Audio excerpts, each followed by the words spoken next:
Punjabi radio USA ਸੁਣ ਰਹੇ ਸਾਰੇ ਹੀ ਮਾਣਯੋਗ ਅਤੇ ਸਤਿਕਾਰਤ ਸਰੋਤਿਆਂ ਨੂੰ ਬਹੁਤ ਹੀ ਪਿਆਰ ਸਤਿਕਾਰ ਸਾਹਿਬ ਦੋਨੋਂ ਜੋੜ ਕੇ ਨਿੱਕੀ ਜਿਹੀ ਸਤਿ ਸ੍ਰੀ ਅਕਾਲ ਸਭ ਨੂੰ ਜੀ ਨੂੰ ਆਖਦੇ ਹਾਂ। ਸੋ ਤੇ ਪ੍ਰੋਗਰਾਮ ਖਬਰ ਤੇ ਨਜ਼ਰ ਦੇ ਵਿੱਚ ਆਪ ਸਭ ਦਾ ਨਿੱਘਾ ਸਵਾਗਤ ਹੈ। ਖਬਰ ਤੇ ਨਜ਼ਰ ਪ੍ਰੋਗਰਾਮ ਦੇ ਵਿੱਚ ਅੱਜ ਸ਼ੁੱਕਰਵਾਰ ਦੇ ਪ੍ਰੋਗਰਾਮ 'ਚ ਆਪਣੇ ਨਾਲ ਜੁੜ ਚੁੱਕੇ ਨੇ ਮਿੰਟੂ ਗੁਰੂਸਰੀਆ ਜੀ ਮਲੋਟ ਸਟੂਡੀਓਜ਼ ਤੋਂ। ਮਿੰਟੂ ਜੀ ਨਿੱਘੀ ਜੀ ਆਇਆਂ ਨੂੰ ਪਿਆਰ ਭਰੀ ਸਤਿ ਸ੍ਰੀ ਅਕਾਲ ਜੀ। ਸ਼ੁਕਰੀਆ ਜੀ, ਸਾਰਿਆਂ ਨੂੰ ਸਤਿ ਸ਼੍ਰੀ ਅਕਾਲ ਜੀ। ਸਾਡੇ ਅੱਜ ਦੇ ਪ੍ਰੋਗਰਾਮ ਖਬਰ ਤੇ ਨਜ਼ਰ ਨੂੰ ਸਪਾਂਸਰ ਕਰਦੇ ਨੇ ਖਾਲਸਾ ਇੰਸ਼ੋਰੈਂਸ ਏਜੰਸੀ ਵਾਲੇ, ਜਿਨ੍ਹਾਂ ਕੋਲ ਤੁਸੀਂ ਹਰ ਤਰ੍ਹਾਂ ਦੀ ਇੰਸ਼ੋਰੈਂਸ ਕਰਵਾ ਸਕਦੇ ਹੋ।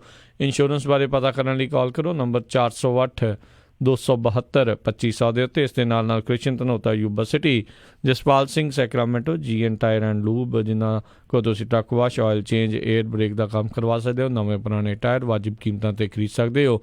ਇਸ ਦੇ ਬਾਰੇ ਜਾਣਕਾਰੀ ਲਈ ਕਾਲ ਨਿੰਮਾ ਸਹੋਤਾ 209-277-0113 ਅਤੇ ਨਾਲ ਹੀ ਸ਼ਿਕਾਗੋ ਪੀਜ਼ਾ ਵਿਦ ਟਵਿਸਟ ਵਾਲੇ, ਜਿਨ੍ਹਾਂ ਕੋਲ ਤੁਸੀਂ ਹਰ ਤਰ੍ਹਾਂ ਦਾ veg non veg Indian style pizza ਜਿਹੜਾ ਆ ਉਹ ਤੁਸੀਂ ਔਡਰ ਕਰ ਸਕਦੇ ਹੋ। ਪੀਜ਼ਾ ਔਡਰ ਕਰਨ ਦੇ ਲਈ ਲੋਕੇਸ਼ਨ ਦੀ ਜਾਣਕਾਰੀ ਲਈ ਵੈਬਸਾਈਟ ਵਿਜ਼ਿਟ ਕਰੋ www.chicagopizzatwist.com ਅਤੇ 15% ਡਿਸਕਾਊਂਟ ਦੇ ਲਈ ਕੂਪਨ ਕੋਡ 1313 ਦਾ ਇਸਤੇਮਾਲ ਕਰ ਸਕਦੇ ਹੋ। ਅਤੇ ਨਾਲ ਹੀ ਵੈਸਟ ਕੋਸਟ ਟਰੱਕ ਸਕੂਲ ਫਰੈਜ਼ਨੋ ਵਾਲੇ, ਜਿਹੜਾ ਕਿ ਤੁਹਾਨੂੰ ਟਰੱਕ ਦਾ ਲਾਇਸੈਂਸ ਬਹੁਤ ਹੀ ਘੱਟ ਸਮੇਂ ਵਿੱਚ ਲੈ ਕੇ ਦਿੰਦੇ ਨੇ, ਬੜੇ ਵਧੀਆ ਤਰੀਕੇ ਨਾਲ ਜਾਣਕਾਰੀ ਦਿੰਦੇ ਨੇ, ਵਧੀਆ ਤਰੀਕੇ ਨਾਲ ਸਿਖਾਉਂਦੇ ਨੇ।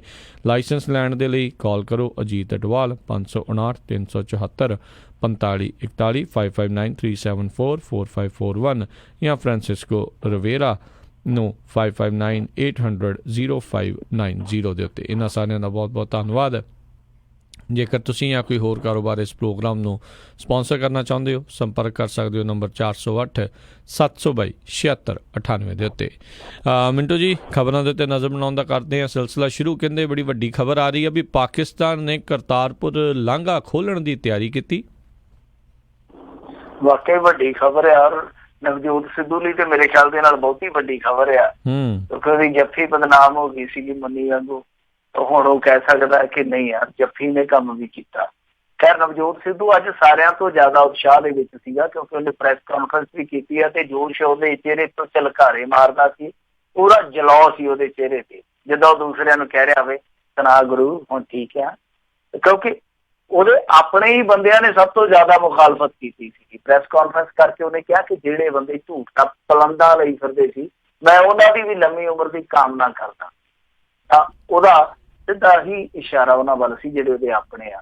ਉਹ ਕਹਿੰਦੇ ਹੁੰਦੇ ਆ ਨਾ ਕਿ ਲੋਕਾਂ ਦੇ ਫੁੱਲ ਮਾਰੇ, ਉਹ ਲੋਕਾਂ ਦੇ ਪੱਥਰ ਮਾਰਿਆਂ ਦੀ ਪੀੜ ਨਹੀਂ ਹੁੰਦੀ, ਆਪਣਿਆਂ ਦੇ ਫੁੱਲ ਮਾਰਿਆਂ ਦੀ ਵੀ ਪੀੜ ਹੁੰਦੀ ਆ। ਤੇ ਸਭ ਤੋਂ ਜ਼ਿਆਦਾ ਗੋਡਾ ਬੰਨਿਆ ਸੀਗਾ ਨਵਜੋਤ ਸਿੱਧੂ ਦਾ ਕੈਪਟਨ ਅਮਰਿੰਦਰ ਸਿੰਘ ਨੇ। ਭੌਂ ਭੌਂ ਕੇ ਕਹਿੰਦਾ ਸੀਗਾ ਇਹਦੀ ਜੱਫੀ ਹੈ ਜਿਹੜੀ ਬੜੀ ਗਲਤ ਸੀਗੀ, ਇਹਨੂੰ ਜੱਫੀ ਨਹੀਂ ਪਾਉਣੀ ਚਾਹੀਦੀ। ਹੁਣ ਖਰੇ ਕਹਿੰਦਾ ਕਿ ਜੱਫਾ ਹੀ ਪਾ ਲੈਣਾ ਚਾਹੀਦਾ ਸੀ, ਜਰਨੈਲ ਕਾਬੂ ਆਇਆ।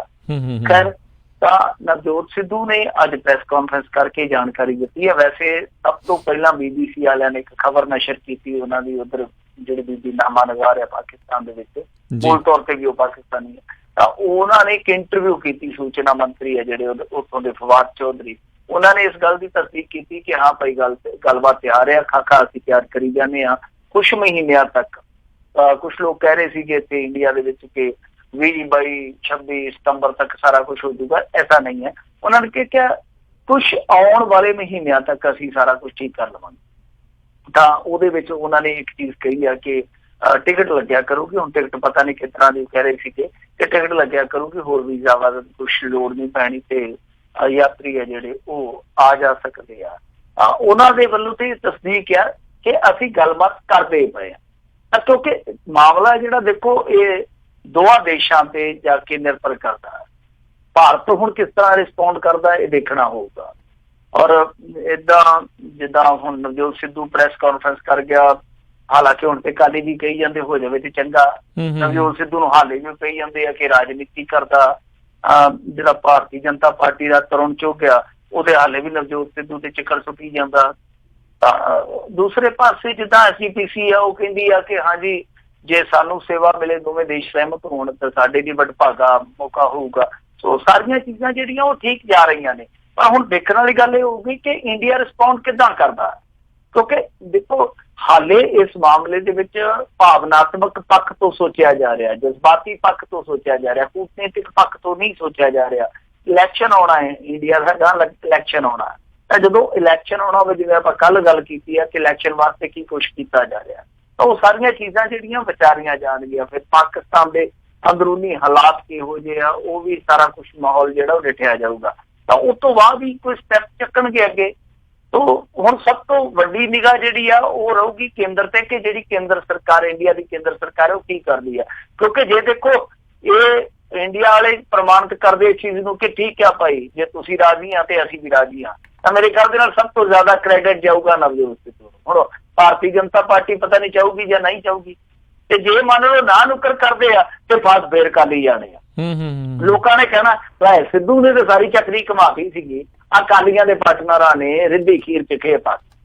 ਤਾਂ ਇਹ ਚੀਜ਼ ਜਿਹੜੀ ਆ ਉਹ ਆਪਾਂ ਦੇਖਾਂਗੇ, ਕਿਉਂਕਿ ਗਾਂ ਇਲੈਕਸ਼ਨ ਆ। ਨਰਿੰਦਰ ਮੋਦੀ ਦੀ ਜਿਹੜੀ ਤੁਹਾਨੂੰ ਪਤਾ ਹੀ ਆ ਭਾਜਪਾ ਦੀ ਚੂਰੀ ਆ, ਜਾਂ ਭਾਜਪਾ ਦੀ ਜਿਹੜੀ ਵਿਚਾਰਧਾਰਾ ਉਹ ਰਾਸ਼ਟਰਵਾਦੀ ਆ, ਉਹ ਉਸ ਪੱਖ ਤੋਂ ਸੋਚ ਕੇ ਜ਼ਰੂਰ ਚੱਲਣਗੇ। ਨਹੀਂ ਹੈ ਕਿ ਆਪਾਂ ਮੰਗ ਕਰਦੇ ਆ ਤੇ ਉਹ ਮੰਗ ਜਿਹੜੀ ਆ ਝੋਲੀ ਚ ਪਾ ਦੇਣਗੇ। ਖੈਰ ਪਾਕਿਸਤਾਨ ਵੱਲੋਂ ਜਿਹੜੀ ਇਹ ਤਸਦੀਕ ਆਈ ਆ, ਹਾਲਾਂਕਿ ਅਧਿਕਾਰਤ ਤੌਰ ਤੇ ਤਸਦੀਕ ਨਹੀਂ, ਉਹਦੇ ਸੂਚਨਾ ਮੰਤਰੀ ਨੇ ਜਿਸ ਤਰ੍ਹਾਂ ਦੀ ਇਹ ਤਸਦੀਕ ਕੀਤੀ ਆ, ਉਹਨੂੰ ਆਪਾਂ ਮੰਨ ਸਕਦੇ ਕਿ ਠੰਡੀ ਹਵਾ ਦਾ ਬੁੱਲਾ ਹੈ।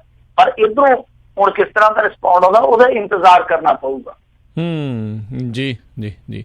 ਅਗਲੀ ਆਪਾਂ ਮਿੰਟੂ ਜੀ ਕਰਦੇ ਹਾਂ ਗੱਲਬਾਤ। ਤਾਂ ਕਹਿੰਦੇ ਦੇਸ਼ ਅੰਦਰ ਦੁੱਗਣੇ ਮਰੀਜ਼ ਗਲਤ ਇਲਾਜ ਦੇ ਕਰਕੇ ਮਰ ਰਹੇ ਆ। ਇਸ ਤਰ੍ਹਾਂ ਦੀਆਂ ਖਬਰਾਂ ਵਾਕਈ ਬੜਾ ਦਿਲ ਨੂੰ ਦੁਖੀ ਕਰਦੀਆਂ। ਪਰ ਇਹ ਜਿਹੜੀ ਖਬਰ ਆ ਇਹ ਉਹੀ ਬਹੁਤ ਮਸ਼ਹੂਰ ਜਿਹੜਾ ਸੰਸਥਾਨ ਆ ਮੈਡੀਕਲ ਸਾਇੰਸ ਦੇ ਮਾਮਲੇ 'ਚ, ਜਰਨਲ ਲਾਇਸੈਂਸ, ਜਿਨ੍ਹਾਂ ਨੇ ਪਿੱਛੇ ਜੇ ਪ੍ਰਦੂਸ਼ਣ ਨਾਲ ਹੋਈਆਂ ਮੌਤਾਂ ਦਾ ਅੰਕੜਾ ਜਾਰੀ ਕੀਤਾ ਸੀਗਾ ਕਿ ਪੂਰੇ ਸੰਸਾਰ ਦੇ ਵਿੱਚ ਜਿੰਨੀਆਂ ਮੌਤਾਂ ਹੁੰਦੀਆਂ, ਭਾਰਤ ਦੇ ਵਿੱਚ ਬਹੁਤ ਜ਼ਿਆਦਾ ਉਹਨਾਂ ਨੇ ਮੁਕਾਬਲੇ, ਇੱਥੋਂ ਤੱਕ ਕਿ ਚਾਈਨਾ ਨਾਲੋਂ ਵੀ ਜ਼ਿਆਦਾ ਮੌਤਾਂ ਹੋਈਆਂ। ਤਾਂ ਮੇਰੇ ਖਿਆਲ ਦੇ ਨਾਲ 25 ਲੱਖ ਦੇ ਕਰੀਬ ਦੱਸਿਆ ਸੀ ਉਹਨਾਂ ਨੇ ਕਿ ਜੋ ਪ੍ਰਦੂਸ਼ਣ ਆ ਉਹਦੇ ਕਰਕੇ ਇੰਨੇ ਲੱਖ ਬੰਦੇ ਜਿਹੜੇ ਮਰ ਗਏ 1 ਸਾਲ ਦੇ ਵਿੱਚ। ਤਾਂ ਇਹਨਾਂ ਨੇ ਵੀ ਹੁਣ ਇੱਕ ਨਵੀਂ ਰਿਪੋਰਟ ਜਿਹੜੀ ਆ ਉਹ ਸ਼ਾਇਆ ਕੀਤੀ ਆ। ਉਸ ਰਿਪੋਰਟ ਦੇ ਵਿੱਚ ਇਹਨਾਂ ਨੇ ਕਿਹਾ ਕਿ 2016 ਦੇ ਵਿੱਚ ਇੰਡੀਆ 'ਚ 16 ਲੱਖ ਮਰੀਜ਼ਾਂ ਦੀ ਜਿਹੜੀ ਮੌਤ ਆ ਉਹ ਖਰਾਬ ਇਲਾਜ ਕਰਕੇ ਹੋਈ ਆ। ਮਤਲਬ ਇੱਕ ਤਾਂ ਹੁੰਦਾ ਨਾ ਕਿ ਇਲਾਜ ਮਿਲਿਆ ਹੀ ਨਹੀਂ, ਮੈਨੂੰ ਇਲਾਜ ਮਿਲਿਆ ਨਹੀਂ, ਮੈਂ ਤੜਫ ਕੇ ਮਰ ਗਿਆ, ਉਹ ਗੱਲ ਹੋ ਰਿਹਾ। ਇੱਕ ਇਹ ਆ ਕਿ ਇਲਾਜ ਮਿਲਿਆ ਪਰ ਇਲਾਜ ਢੰਗ ਦਾ ਨਹੀਂ ਮਿਲਿਆ, ਬੇਢੰਗਾ ਮਿਲਿਆ, ਉਹਨੇ ਸਾਰੀਆਂ ਕਸਰਾਂ ਹੀ ਪੂਰੀਆਂ ਕਰ ਦਿੱਤੀਆਂ। ਉਹ ਕਹਿੰਦੇ ਆ ਕਿ 16 ਲੱਖ ਮਰੀਜ਼ਾਂ ਦੀ ਮੌਤ ਇੰਡੀਆ 'ਚ 2016 ਸਾਲ ਦੇ ਵਿੱਚ ਸਿਰਫ ਤੇ ਸਿਰਫ ਇਸ ਕਰਕੇ ਹੋਈ ਕਿਉਂਕਿ ਇਲਾਜ ਜਿਹੜਾ ਆ ਉਹ ਖਰਾਬ ਮਿਲਿਆ। ਔਰ ਇਹਦੇ ਮੁਕਾਬਲੇ ਜੇ ਆਪਾਂ ਗੱਲ ਕਰੀਏ ਕਿ ਜਿਨ੍ਹਾਂ ਨੂੰ ਇਲਾਜ ਨਹੀਂ ਮਿਲਿਆ ਉਹਨਾਂ ਦੀ ਤਾਦਾਦ ਕੀ ਆ, ਉਹ ਕਹਿੰਦੇ ਆ ਕਿ ਜਿਨ੍ਹਾਂ ਨੂੰ ਇਲਾਜ ਨਹੀਂ ਮਿਲਿਆ, ਇਲਾਜ ਦੀ ਕਿੱਲਤ ਕਰਕੇ ਮਰ ਗਏ ਆ, ਉਹਨਾਂ ਦੀ ਗਿਣਤੀ ਹੈਗੀ ਆ 8,38,000। ਤਾਂ ਇਹ ਵੀ ਅੰਕੜਾ ਜੇ ਆਪਾਂ ਨਾਲ ਜੋੜ ਲਈਏ, 16 ਤੇ ਇਹ ਹੋ ਗਿਆ ਤੇ 8 ਇਹ ਹੋ ਗਿਆ, ਹਿਸਾਬ ਕਿਤਾਬ 'ਚ ਮੈਂ ਕਮਜ਼ੋਰ ਹੀ ਰਿਹਾ, ਫਿਰ ਵੀ 24,38,000 ਬੰਦਾ ਏਦਾਂ ਦਾ ਬਣ ਜਾਂਦਾ ਜਿਹੜਾ ਜਾਂ ਤੇ ਇਲਾਜ ਖੁਣੋਂ ਮਰ ਗਿਆ ਜਾਂ ਮਾੜੇ ਇਲਾਜ ਖੁਣੋਂ ਮਰ ਗਿਆ। ਤਾਂ ਤੁਸੀਂ ਆਪ ਅੰਦਾਜ਼ਾ ਲਾ ਲਓ, ਕਈ ਦੇਸ਼ ਏਦਾਂ ਦੇ ਹੋਣਗੇ ਮੇਰੇ ਖਿਆਲ ਦੇ ਨਾਲ ਜਿਨ੍ਹਾਂ ਦੀ ਆਬਾਦੀ ਹੈ, ਪਾਪੂਲੇਸ਼ਨ ਹੈ ਜਿਹੜੀ ਉਹ ਇੰਨੀ ਕੁ ਹੋਊਗੀ ਜਾਂ ਇਹ ਤੋਂ ਵੀ ਘੱਟ ਹੋਣੀ। ਕਈ ਦੇਸ਼ ਹੋਣਗੇ ਪੂਰੇ ਆਲਮ ਦੇ ਵਿੱਚ, ਤਾਂ ਇੰਨੀ ਵਸੋਂ ਜਿਹੜੀ ਸਾਡੀ ਆ ਉਹ ਇਲਾਜ ਖੁਣੋਂ ਮਰ ਜਾਂਦੀ ਹੈ। ਜਿਵੇਂ ਮੈਂ ਤੁਹਾਨੂੰ ਦੱਸਿਆ ਕਿ ਇੱਕ ਅੰਕੜਾ ਏਦਾਂ ਦਾ ਹੀ ਬਹੁਤ ਭਾਰਾ ਅੰਕੜਾ ਸੀਗਾ ਕਿ ਪ੍ਰਦੂਸ਼ਣ ਨਾਲ ਮਰ ਜਾਂਦੀ। ਤਾਂ ਤੁਸੀਂ ਆਪ ਹਿਸਾਬ ਲਾ ਲਓ ਕਿ ਭੁੱਖਮਰੀ ਦੇ ਨਾਲ ਜਿਹੜੇ ਮਰਦੇ ਆ ਉਹ ਵੀ ਵਿੱਚ ਜੋੜ ਲਈਏ, ਰੋਡ ਐਕਸੀਡੈਂਟ ਦੇ ਵਿੱਚ ਜਿਹੜੇ ਮਰਦੇ ਉਹ ਵੀ ਜੋੜ ਲਈਏ, ਤਾਂ ਤੁਸੀਂ ਦੇਖ ਲਓ ਕਿ ਕਿੱਥੇ ਫਿਗਰ ਜਾਂਦਾ। ਖੈਰ ਘਟੀਆ ਇਲਾਜ ਦਾ ਮਾਮਲਾ ਜਿਹੜਾ ਉਹ ਤੇ ਵਾਕਿਆ ਹੀ ਹੈਗਾ ਹੀ ਆ। ਇੱਥੇ ਰੇਲਵੇ ਦੇ ਇੱਕ ਕਰਮਚਾਰੀ ਨੇ ਕਰਾਉਣਾ ਸੀ ਆਪਰੇਸ਼ਨ ਗੋਡੇ ਦਾ, ਉਹਨੂੰ ਟੀਕਾ ਠੋਕਿਆ, ਕਹਿੰਦੇ ਬੇਹੋਸ਼ ਕਰਨਾ, ਤੇ ਬੇਹੋਸ਼ੀ ਦੇ ਵਿੱਚ ਹੀ ਆਪਾਂ ਕੀ ਕਰ ਦੇਣਾ। ਰੇਲਵੇ ਦੇ ਹਸਪਤਾਲ ਦੇ ਵਿੱਚ ਗੋਡਾ ਖੱਬਾ ਪਾੜਨਾ ਸੀ, ਸੱਜੇ ਦਾ ਆਪਰੇਸ਼ਨ ਕਰ ਦਿੱਤਾ। ਦੂਜੇ ਦਿਨ ਪਤਾ ਲੱਗਿਆ ਕਿ ਗੋਡਾ ਤੇ ਪੁੱਠਾ ਪਾੜ ਦਿੱਤਾ। ਇੱਥੇ ਕਈ ਮਾਮਲਿਆਂ ਦੇ ਵਿੱਚ ਇਸ ਤਰ੍ਹਾਂ ਹੋਇਆ ਕਿ ਕੱਢਣਾ ਕੁਛ ਹੈ ਤੇ ਕੱਢ ਕੁਛ ਹੋਰ ਦਿੰਦੇ ਆ। ਸੋ ਇਹ ਚੀਜ਼ਾਂ ਜਿਹੜੀਆਂ ਭਾਰਤ ਦੇ ਵਿੱਚ ਵਾਪਰਦੀਆਂ, ਸ਼ਿਕਾਇਤਾਂ ਵੀ ਹੁੰਦੀਆਂ, ਸ਼ਿਕਾਇਤਾਂ ਦੇ ਨਿਵਾਰਨ ਵੀ ਹੁੰਦੇ ਆ। ਪਰ ਜਿਹੜੀ ਇਹ ਲਾਇਸੈਂਸ ਦੀ ਰਿਪੋਰਟ ਆ ਇਹ ਬਹੁਤ, ਮੈਂ ਕਹੂੰਗਾ ਕਿ ਬਹੁਤ ਸਾਫ਼ ਸੁਥਰਾ ਆਇਨਾ ਹੈ। ਇਹਦੇ 'ਚ ਸੂਰਤ ਦੇਖਣੀ ਚਾਹੀਦੀ ਹੈ ਸਾਡੇ ਨੇਤਾਵਾਂ ਨੂੰ। ਉਹ ਜਦੋਂ ਧਿਆਨ ਨਾਲ ਸੂਰਤ ਦੇਖਣਗੇ ਤੇ ਉਹਨਾਂ ਦੀ ਸੂਰਤ ਤੇ ਲਿਖਿਆ ਹੋਊਗਾ ਕਿ ਜੋ ਤੁਸੀਂ ਹੁਣ ਤੱਕ ਕਰਦੇ ਹੋ ਉਹ ਤੁਹਾਡਾ ਕੀਤਾ ਜਿਹੜਾ ਰਾਜਨੀਤਿਕ ਲਿਹਾਜ਼ ਦੇ ਨਾਲ ਤੇ ਠੀਕ ਠਾਕ ਕਿਹਾ ਜਾ ਸਕਦਾ, ਪਰ ਲੋਕ ਪੱਖੀ ਨੀਤੀਆਂ ਦੇ ਲਿਹਾਜ਼ ਦੇ ਨਾਲ ਨਤੀਜਾ ਤੁਹਾਡਾ ਜਿਹੜਾ ਉਹ ਸਿਫਰ ਆ। ਸ਼ਾਇਦ ਸਿਫਰ ਮੈਂ ਅੱਗੇ ਕਹਿੰਦਾ ਹੁੰਦਾ ਕਿ ਆਰੀਆ ਭੱਟ ਨੇ ਜਿਹੜੀ ਸਿਫਰ ਦੀ ਖੋਜ ਕੀਤੀ ਹੈ ਨਾ, ਉਹ ਸਾਡੇ ਬਹੁਤੇ ਨੇਤਾਵਾਂ ਲਈ ਕੀਤੀ ਸੀ ਸ਼ਾਇਦ। ਜੀ ਜੀ। ਅਗਲੀ ਜਿਹੜੀ ਆਪਾਂ ਗੱਲ ਕਰਦੇ, ਹੈਲਮਟ ਨਾ ਪਾਉਣ ਵਾਲੀਆਂ ਔਰਤਾਂ ਦੇ ਚਲਾਨ ਜਾਰੀ, ਅਕਾਲੀ ਦਲ ਦਾ ਐਕਸ਼ਨ 15 ਨੂੰ। ਜਦੋਂ ਚਲਾਨ ਕਰੀ ਜਾਂਦੇ ਹੁਣ ਇਹ ਐਕਸ਼ਨ 15 ਨੂੰ ਕਰ ਲੈਣਗੇ। ਚਲੋ ਐਕਸ਼ਨ ਦਾ ਠੀਕ ਹੈ ਕਿ ਮਾੜਾ ਮੋਟਾ ਰਿਐਕਸ਼ਨ ਹੋ ਜਾਊਗਾ, ਪ੍ਰਧਾਨ ਸਾਹਿਬ ਸ਼ਾਬਾਸ਼ੀ ਦੇ ਦੇਣਗੇ। ਸੋ ਇਹਨਾਂ ਦਾ ਐਕਸ਼ਨ ਹੈ ਜਿਹੜਾ ਇਸੇ ਤਰ੍ਹਾਂ ਹੀ ਚੱਲੂਗਾ। ਤੁਹਾਨੂੰ ਪਤਾ ਹੀ ਹੈ ਕਿ ਜਿਹੜੀ ਇੱਥੋਂ ਦੀ ਪੰਜਾਬ ਅਤੇ ਹਰਿਆਣਾ ਹਾਈ ਕੋਰਟ ਆ, ਉਹਨਾਂ ਨੇ ਹੁਕਮ ਦੇ ਦਿੱਤੇ ਸੀਗੇ ਕਿ ਭਾਈ ਲੇਡੀਜ਼ ਵੀ ਹੈਲਮਟ ਪਹਿਨਣਗੀਆਂ। ਔਰ ਦੇਖੋ ਇਸ ਮਾਮਲੇ ਦੇ ਵਿੱਚ ਛੋਟ ਦਿੱਤੀ ਗਈ ਆ ਜੋ ਕੇਸਕੀ ਪਹਿਨਦੀਆਂ ਨੇ ਬੀਬੀਆਂ, ਜੋ ਭੈਣਾਂ ਦਸਤਾਰ ਜਾਂ ਦੁਮਾਲਾ ਸਜਾਉਂਦੀਆਂ, ਉਹਨਾਂ ਨੂੰ ਇਹਦੇ ਤੋਂ ਛੋਟ ਆ, ਉਹਨਾਂ ਨੂੰ ਕੋਈ ਪਰੇਸ਼ਾਨੀ ਨਹੀਂ, ਕੋਈ ਦਿੱਕਤ ਨਹੀਂ। ਜਿੱਦਾਂ ਆਪਣੇ ਪੰਜਾਬ ਦੇ ਵਿੱਚ ਤੁਸੀਂ ਦੇਖਿਆ ਹੋਣਾ ਕਿ ਜੇ ਤੁਸੀਂ ਦਸਤਾਰ ਪਹਿਨਦੇ, ਜਿੱਦਾਂ ਤੁਸੀਂ ਇੱਥੋਂ ਪੰਜਾਬ ਚੋਂ ਗਏ ਹੋ ਤਾਂ ਤੁਹਾਨੂੰ ਕੋਈ ਨਹੀਂ ਬੁਲਾਉਂਦਾ। ਜੇ ਤੁਸੀਂ ਦਸਤਾਰ ਨਹੀਂ ਪਹਿਨੀ, ਚਾਹੇ ਤੁਸੀਂ ਸਿੱਖ ਹੋ, ਚਾਹੇ ਤੁਹਾਡੇ ਮਗਰ ਸਿੰਘ ਲੱਗਦਾ, ਚਾਹੇ ਸੰਧੂ ਗਿੱਲ, ਸ਼ੇਰ ਗਿੱਲ ਉਹ ਵੀ ਨਾਲ ਲਮਕਾਈ ਫਿਰਦੇ, ਕੋਈ ਫਰਕ ਨਹੀਂ ਪੈਂਦਾ। ਚਲਾਨ ਤੁਹਾਡਾ ਹੋਣਾ ਹੀ ਹੋਣਾ ਜੇਕਰ ਤੁਸੀਂ ਦਸਤਾਰ ਨਹੀਂ ਪਹਿਨੀ, ਜੇ ਹੈਲਮਟ ਨਹੀਂ ਪਹਿਨੀ। ਤੇ ਜੇ ਤੁਸੀਂ ਦਸਤਾਰ ਪਹਿਨੀ ਆ ਫਿਰ ਕੋਈ ਚੱਕਰ ਨਹੀਂ। ਉਹੀ ਫੰਡਾ ਇੱਥੇ ਲਾਗੂ ਕੀਤਾ, ਪਰ ਇੱਥੇ ਰੌਲਾ ਪਾ ਲਿਆ ਅਕਾਲੀਆਂ ਨੇ। ਇਹਨਾਂ ਨੇ ਜਾ ਕੇ ਰਾਜਪਾਲ ਨੂੰ ਪਹਿਲਾਂ ਮੈਮੋਰੰਡਮ ਵੀ ਦਿੱਤਾ ਸੀਗਾ, ਫਿਰ ਦੱਸਦੇ ਸੀਗੇ ਕਿ ਗ੍ਰਹਿ ਮੰਤਰੀ ਨੂੰ ਵੀ ਅਸੀਂ ਭੇਜਿਆ ਵਾ ਇੱਕ ਮੰਗ ਪੱਤਰ। ਸੋ ਕਾਫੀ ਕੋਸ਼ਿਸ਼ਾਂ ਕੀਤੀਆਂ ਇਹਨਾਂ ਨੇ, ਉਹਨਾਂ ਨੂੰ ਬੂਰ ਨਹੀਂ ਪਿਆ। ਇਹਨਾਂ ਨੇ ਜਿਹੜਾ ਤੈਅ ਸਮਾਂ ਕੀਤਾ ਸੀਗਾ ਯਾਨੀ 6 ਸਤੰਬਰ, ਉਸ ਤੋਂ ਬਾਅਦ ਫਿਰ ਇਹਨਾਂ ਨੇ ਚਲਾਨ ਕੱਟਣੇ ਸ਼ੁਰੂ ਕਰ ਦਿੱਤੇ। ਇਹਨਾਂ ਨੇ ਕੱਲ ਵੀ ਵਿਖਾਵਾ ਕੀਤਾ ਸੀਗਾ, ਅੱਜ ਵੀ ਥੋੜਾ ਬਹੁਤਾ ਕੀਤਾ, ਪਰ ਬਹੁਤਾ ਕੰਮ ਨਹੀਂ ਚੱਲਿਆ। ਹੁਣ ਕਹਿੰਦੇ ਕਿ 15 ਨੂੰ ਅਸੀਂ ਕੋਈ ਤਕੜਾ ਐਕਸ਼ਨ ਕਰਾਂਗੇ। ਪਤਾ ਨਹੀਂ ਕੀ ਐਕਸ਼ਨ ਕਰਨਗੇ। ਉਹਦਾ ਐਕਸ਼ਨ ਪੰਜਾਬ 'ਚ ਵੀ ਕਰੀ ਜਾਂਦੇ, ਹੁਣ ਸ਼ਾਇਦ ਉੱਥੇ ਚੰਡੀਗੜ੍ਹ 'ਚ ਵੀ ਕਰਨਗੇ। ਪਰ ਮੈਨੂੰ ਸਮਝ ਨਹੀਂ ਆਉਂਦੀ ਕਿ ਦੇਖੋ, ਜੇ ਕੋਈ ਮਸਲਾ ਤੁਹਾਨੂੰ ਲੱਗਦਾ ਕਿ ਤੁਹਾਡੇ ਸਿਧਾਂਤਾਂ ਦੇ ਉਲਟ ਆ ਜਾਂ ਤੁਹਾਡੀ ਮਰਿਆਦਾ ਨੂੰ ਕੋਈ ਠੇਸ ਪਹੁੰਚਾਉਂਦਾ, ਤੇ ਤੁਸੀਂ ਇੰਨਾ ਚਿਰ ਸੁੱਤੇ ਸੀਗੇ ਜਦੋਂ ਪੰਜਾਬ ਤੇ ਹਰਿਆਣਾ ਹਾਈ ਕੋਰਟ ਨੇ ਅੱਜ ਤੋਂ 2-2.5 ਮਹੀਨੇ ਪਹਿਲਾਂ ਹੀ ਇਹ ਫੈਸਲਾ ਸੁਣਾ ਦਿੱਤਾ ਸੀਗਾ ਕਿ ਭਾਈ ਬੀਬੀਆਂ ਨੂੰ ਹੈਲਮਟ ਪਹਿਨਣਾ ਲਾਜ਼ਮੀ ਹੈ। ਔਰ ਗੱਲ ਵੀ ਸਹੀ ਹੈ। ਦੇਖੋ, ਮੌਤ ਜਿਹੜੀ ਆ ਉਹ ਜੈਂਡਰ ਦੇਖ ਕੇ ਥੋੜੀ ਆਉਂਦੀ ਆ ਕਿ ਲੇਡੀਜ਼ ਆ ਜੈਂਟਸ ਆ, ਮੌਤ ਤੇ ਮੌਤ ਆ ਨਾ। ਔਰ ਬੀਬੀ ਇੱਕ ਮਰੀ ਵੀ ਹੈ ਚੰਡੀਗੜ੍ਹ ਦੇ ਵਿੱਚ, ਜਿਸ ਤੋਂ ਬਾਅਦ ਫਿਰ ਇਹ ਸੁਣਵਾਈ ਹਾਈ ਕੋਰਟ ਦੇ ਵਿੱਚ ਹੋਈ ਸੀ ਕਿਉਂਕਿ ਉਸ ਬੀਬੀ ਨੂੰ ਟੱਕਰ ਮਾਰੀ ਗਈ, ਫਿਰ ਉਹਦਾ ਥੱਲੇ ਵੱਜਿਆ ਸੜਕ ਤੇ, ਕਿਉਂਕਿ ਹੈਲਮਟ ਨਹੀਂ ਸੀ ਪਹਿਨੀ, ਬਚਾ ਨਹੀਂ ਸੀ ਹੈਗਾ, ਉਹਦੀ ਮੌਤ ਹੋ ਗਈ। ਤਾਂ ਹੁਣ ਦੂਸਰੇ ਪੱਖ ਤੋਂ ਇਹੀ ਆਪਾਂ ਸੋਚਾਂਗੇ, ਜੇ ਤੁਹਾਨੂੰ ਲੱਗਦਾ ਤੇ ਤੁਸੀਂ ਸੁੱਤੇ ਸੀਗੇ, ਉਸ ਤੋਂ ਬਾਅਦ ਹਾਈ ਕੋਰਟ ਤੋਂ ਉਤਲਾ ਸਟੈਪ ਹੈ ਜਿਹੜਾ ਉਹ ਸੁਪਰੀਮ ਕੋਰਟ ਤੱਕ ਦਾ ਹੁੰਦਾ। ਤੇ ਤੁਹਾਡੇ ਮਨਜੀਤ ਸਿੰਘ ਜੀ ਕੇ ਹੋ ਰਹੀ, ਸਰਸੇ ਹੋ ਰਹੀ, ਉਹ ਅੱਧਾ ਪਚੱਧਾ ਰਹਿੰਦੇ ਹੀ ਸਾਰਾ ਦਿਨ ਹਾਈ ਤੋਂ ਸੁਪਰੀਮ ਕੋਰਟ 'ਚ ਆ, ਤੇ ਉਹਨਾਂ ਨੂੰ ਕਹਿ ਕੇ ਤੁਸੀਂ ਉੱਥੇ ਕੇਸ ਪਾ ਲੈਂਦੇ, ਇਹਨੂੰ ਚੈਲੰਜ ਕਰ ਲੈਂਦੇ। ਤਾਂ ਪਹਿਲਾਂ ਸੁੱਤੇ ਰਹੇ, ਹੁਣ ਐਕਸ਼ਨ ਕਰਦੇ। ਦੇਖੋ ਹੁਣ ਐਕਸ਼ਨ ਦਾ ਕੀ ਕਰਨਗੇ, ਪਰ ਮੇਰੇ ਖਿਆਲ ਦੇ ਨਾਲ ਇਹ ਲੜਾਈ ਜਿਹੜੀ ਆ ਉਹ ਸਿਆਸੀ ਪੱਖ ਤੋਂ ਠੀਕ ਆ, ਪਰ ਜੇ ਕਾਨੂੰਨੀ ਪੱਖ ਤੋਂ ਲੜਨੀ ਹੁੰਦੀ ਤੇ ਇਹਨਾਂ ਨੂੰ ਸੁਪਰੀਮ ਕੋਰਟ 'ਚ ਪਹੁੰਚ ਕਰਨੀ ਚਾਹੀਦੀ ਸੀ, ਕਿਉਂਕਿ ਪੰਜਾਬ ਤੇ ਹਰਿਆਣਾ ਹਾਈ ਕੋਰਟ ਦਾ ਫੈਸਲਾ ਜੋ ਵੀ ਹੈ ਉਹਨੂੰ ਚੈਲੰਜ ਕੀਤਾ ਜਾ ਸਕਦਾ ਸੀ ਸੁਪਰੀਮ ਕੋਰਟ 'ਚ। ਜੀ ਅਗਲੀ ਜਿਹੜੀ ਆਪਾਂ ਗੱਲ ਕਰਦੇ ਹਾਂ, ਕਹਿੰਦੇ ਕਾਂਗਰਸੀਆਂ ਤੇ ਅਕਾਲੀਆਂ ਦੇ ਦਰਮਿਆਨ ਗੋਲੀ ਚੱਲੀ, ਇੱਕ ਫੱਟੜ ਗੋਲੀ ਕਿਤੇ ਇੱਕ ਚੱਲੀ ਆ ਇੱਥੇ ਪੰਜਾਬ ਦੇ ਵਿੱਚ, ਤੇ ਅੱਜ ਠੱਪਾ ਹੀ ਹੁੰਦਾ ਰਿਹਾ ਸਾਰਾ ਦਿਨ, ਕਿਉਂਕਿ ਅੱਜ ਨਾਮਜ਼ਦਗੀਆਂ ਦਾ ਆਖਰੀ ਦਿਨ ਸੀਗਾ। ਕਿੜਾ ਕੱਢਣ ਦਾ ਵੀ ਮੇਰੇ ਖਿਆਲ ਦੇ ਨਾਲ ਸੁਨਹਿਰੀ ਮੌਕਾ ਸੀਗਾ। ਇੱਕ ਦੂਜੇ ਦੀਆਂ ਕਿੜਾਂ ਕੱਢੀਆਂ ਗਈਆਂ ਟਕਾ ਕੇ। ਸਭ ਤੋਂ ਪਹਿਲਾਂ ਤੇ ਧਰਮਕੋਟ ਦੇ ਵਿੱਚ ਤੜਕੇ 9 ਵਜੇ ਗੋਹਣੀ ਹੋ ਗਈ ਸੀਗੀ। ਧਰਮਕੋਟ ਮੋਗੇ ਦੇ ਲਾਗੇ ਆ, ਜਦੋਂ ਆਪਾਂ ਇੱਧਰੋਂ ਜਲੰਧਰ ਨੂੰ ਜਾਂਦੇ ਹਾਂ, ਮੋਗੇ ਤੋਂ ਜਲੰਧਰ ਨੂੰ ਜਾਂਦੇ ਰਸਤੇ ਦੇ ਵਿੱਚ ਆਉਂਦਾ ਛੋਟਾ ਜਿਹਾ ਸ਼ਹਿਰ ਧਰਮਕੋਟ, ਉੱਥੇ ਤੜਕੇ 9 ਵਜੇ ਗੋਲੀ ਚੱਲਦੀ, ਗੋਲੀ ਚਲਾਈ ਕਾਲੀਆਂ ਨੇ, ਤੇ ਉਹਨਾਂ ਦਾ ਬੰਦਾ ਫੱਟੜ ਹੋ ਗਿਆ ਕਾਂਗਰਸੀਆਂ ਦਾ। ਫਿਰ ਉਹਨਾਂ ਨੇ ਧਰਨਾ ਲਾ ਦਿੱਤਾ, ਬੂਹਾ ਮੱਲ ਲਿਆ। ਫਿਰ ਉਹ ਬੂਹੇ ਚੋਂ ਨਹੀਂ ਸੀ ਉੱਠਦੇ ਐਸਡੀਐਮ ਦੇ ਦਫ਼ਤਰ ਤੋਂ, ਤਾਂ ਫਿਰ ਉੱਥੇ ਦੱਸਦੇ ਆ ਕਿ ਟੀਅਰ ਗੈਸ ਦੀ ਵਰਤੋਂ ਕੀਤੀ ਗਈ। ਸਾਰੀ ਦਿਹਾੜੀ ਉੱਥੇ ਇਹ ਰੌਲਾ ਚੱਲਦਾ ਰਿਹਾ। ਫਿਰ ਇਸ ਤੋਂ ਇਲਾਵਾ ਪੱਟੀ ਦੇ ਵਿੱਚ ਗੋਲੀ ਚੱਲ ਗਈ।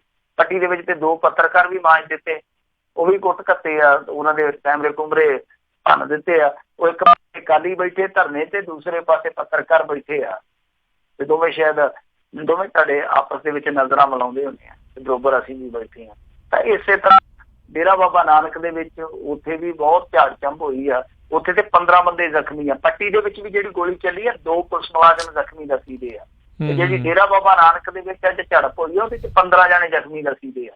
ਔਰ ਉਹਨਾਂ ਦੇ ਵਿੱਚ ਖਾਸ ਗੱਲ ਇਹ ਕਿ ਸੁਖਜਿੰਦਰ ਰੰਧਾਵਾ ਦਾ ਇੱਕ ਭਰਾ ਵੀ ਆ, ਕਿਉਂਕਿ ਉਹਦਾ ਭਰਾ ਇੱਧਰ ਉੱਧਰ ਤੁਰ ਫਿਰ ਕੇ ਖੀਰੀ ਅਕਾਲੀਆਂ ਚ ਆ ਗਿਆ ਸੀਗਾ, ਤਾਂ ਉਹਦਾ ਭਰਾ ਵੀ ਜ਼ਖਮੀ। ਉਹ ਕਹੀ ਜਾਂਦਾ ਹੁਣ ਜ਼ਖਮੀ ਹੋਇਆ, ਕਹੀ ਜਾਂਦਾ ਕੋਈ ਗੱਲ ਨਹੀਂ 31 ਦੇ ਲੋਕੀ ਤੇ 51 ਮੋੜਦੇ, ਅਸੀਂ 151 ਮੋੜਾਂਗੇ।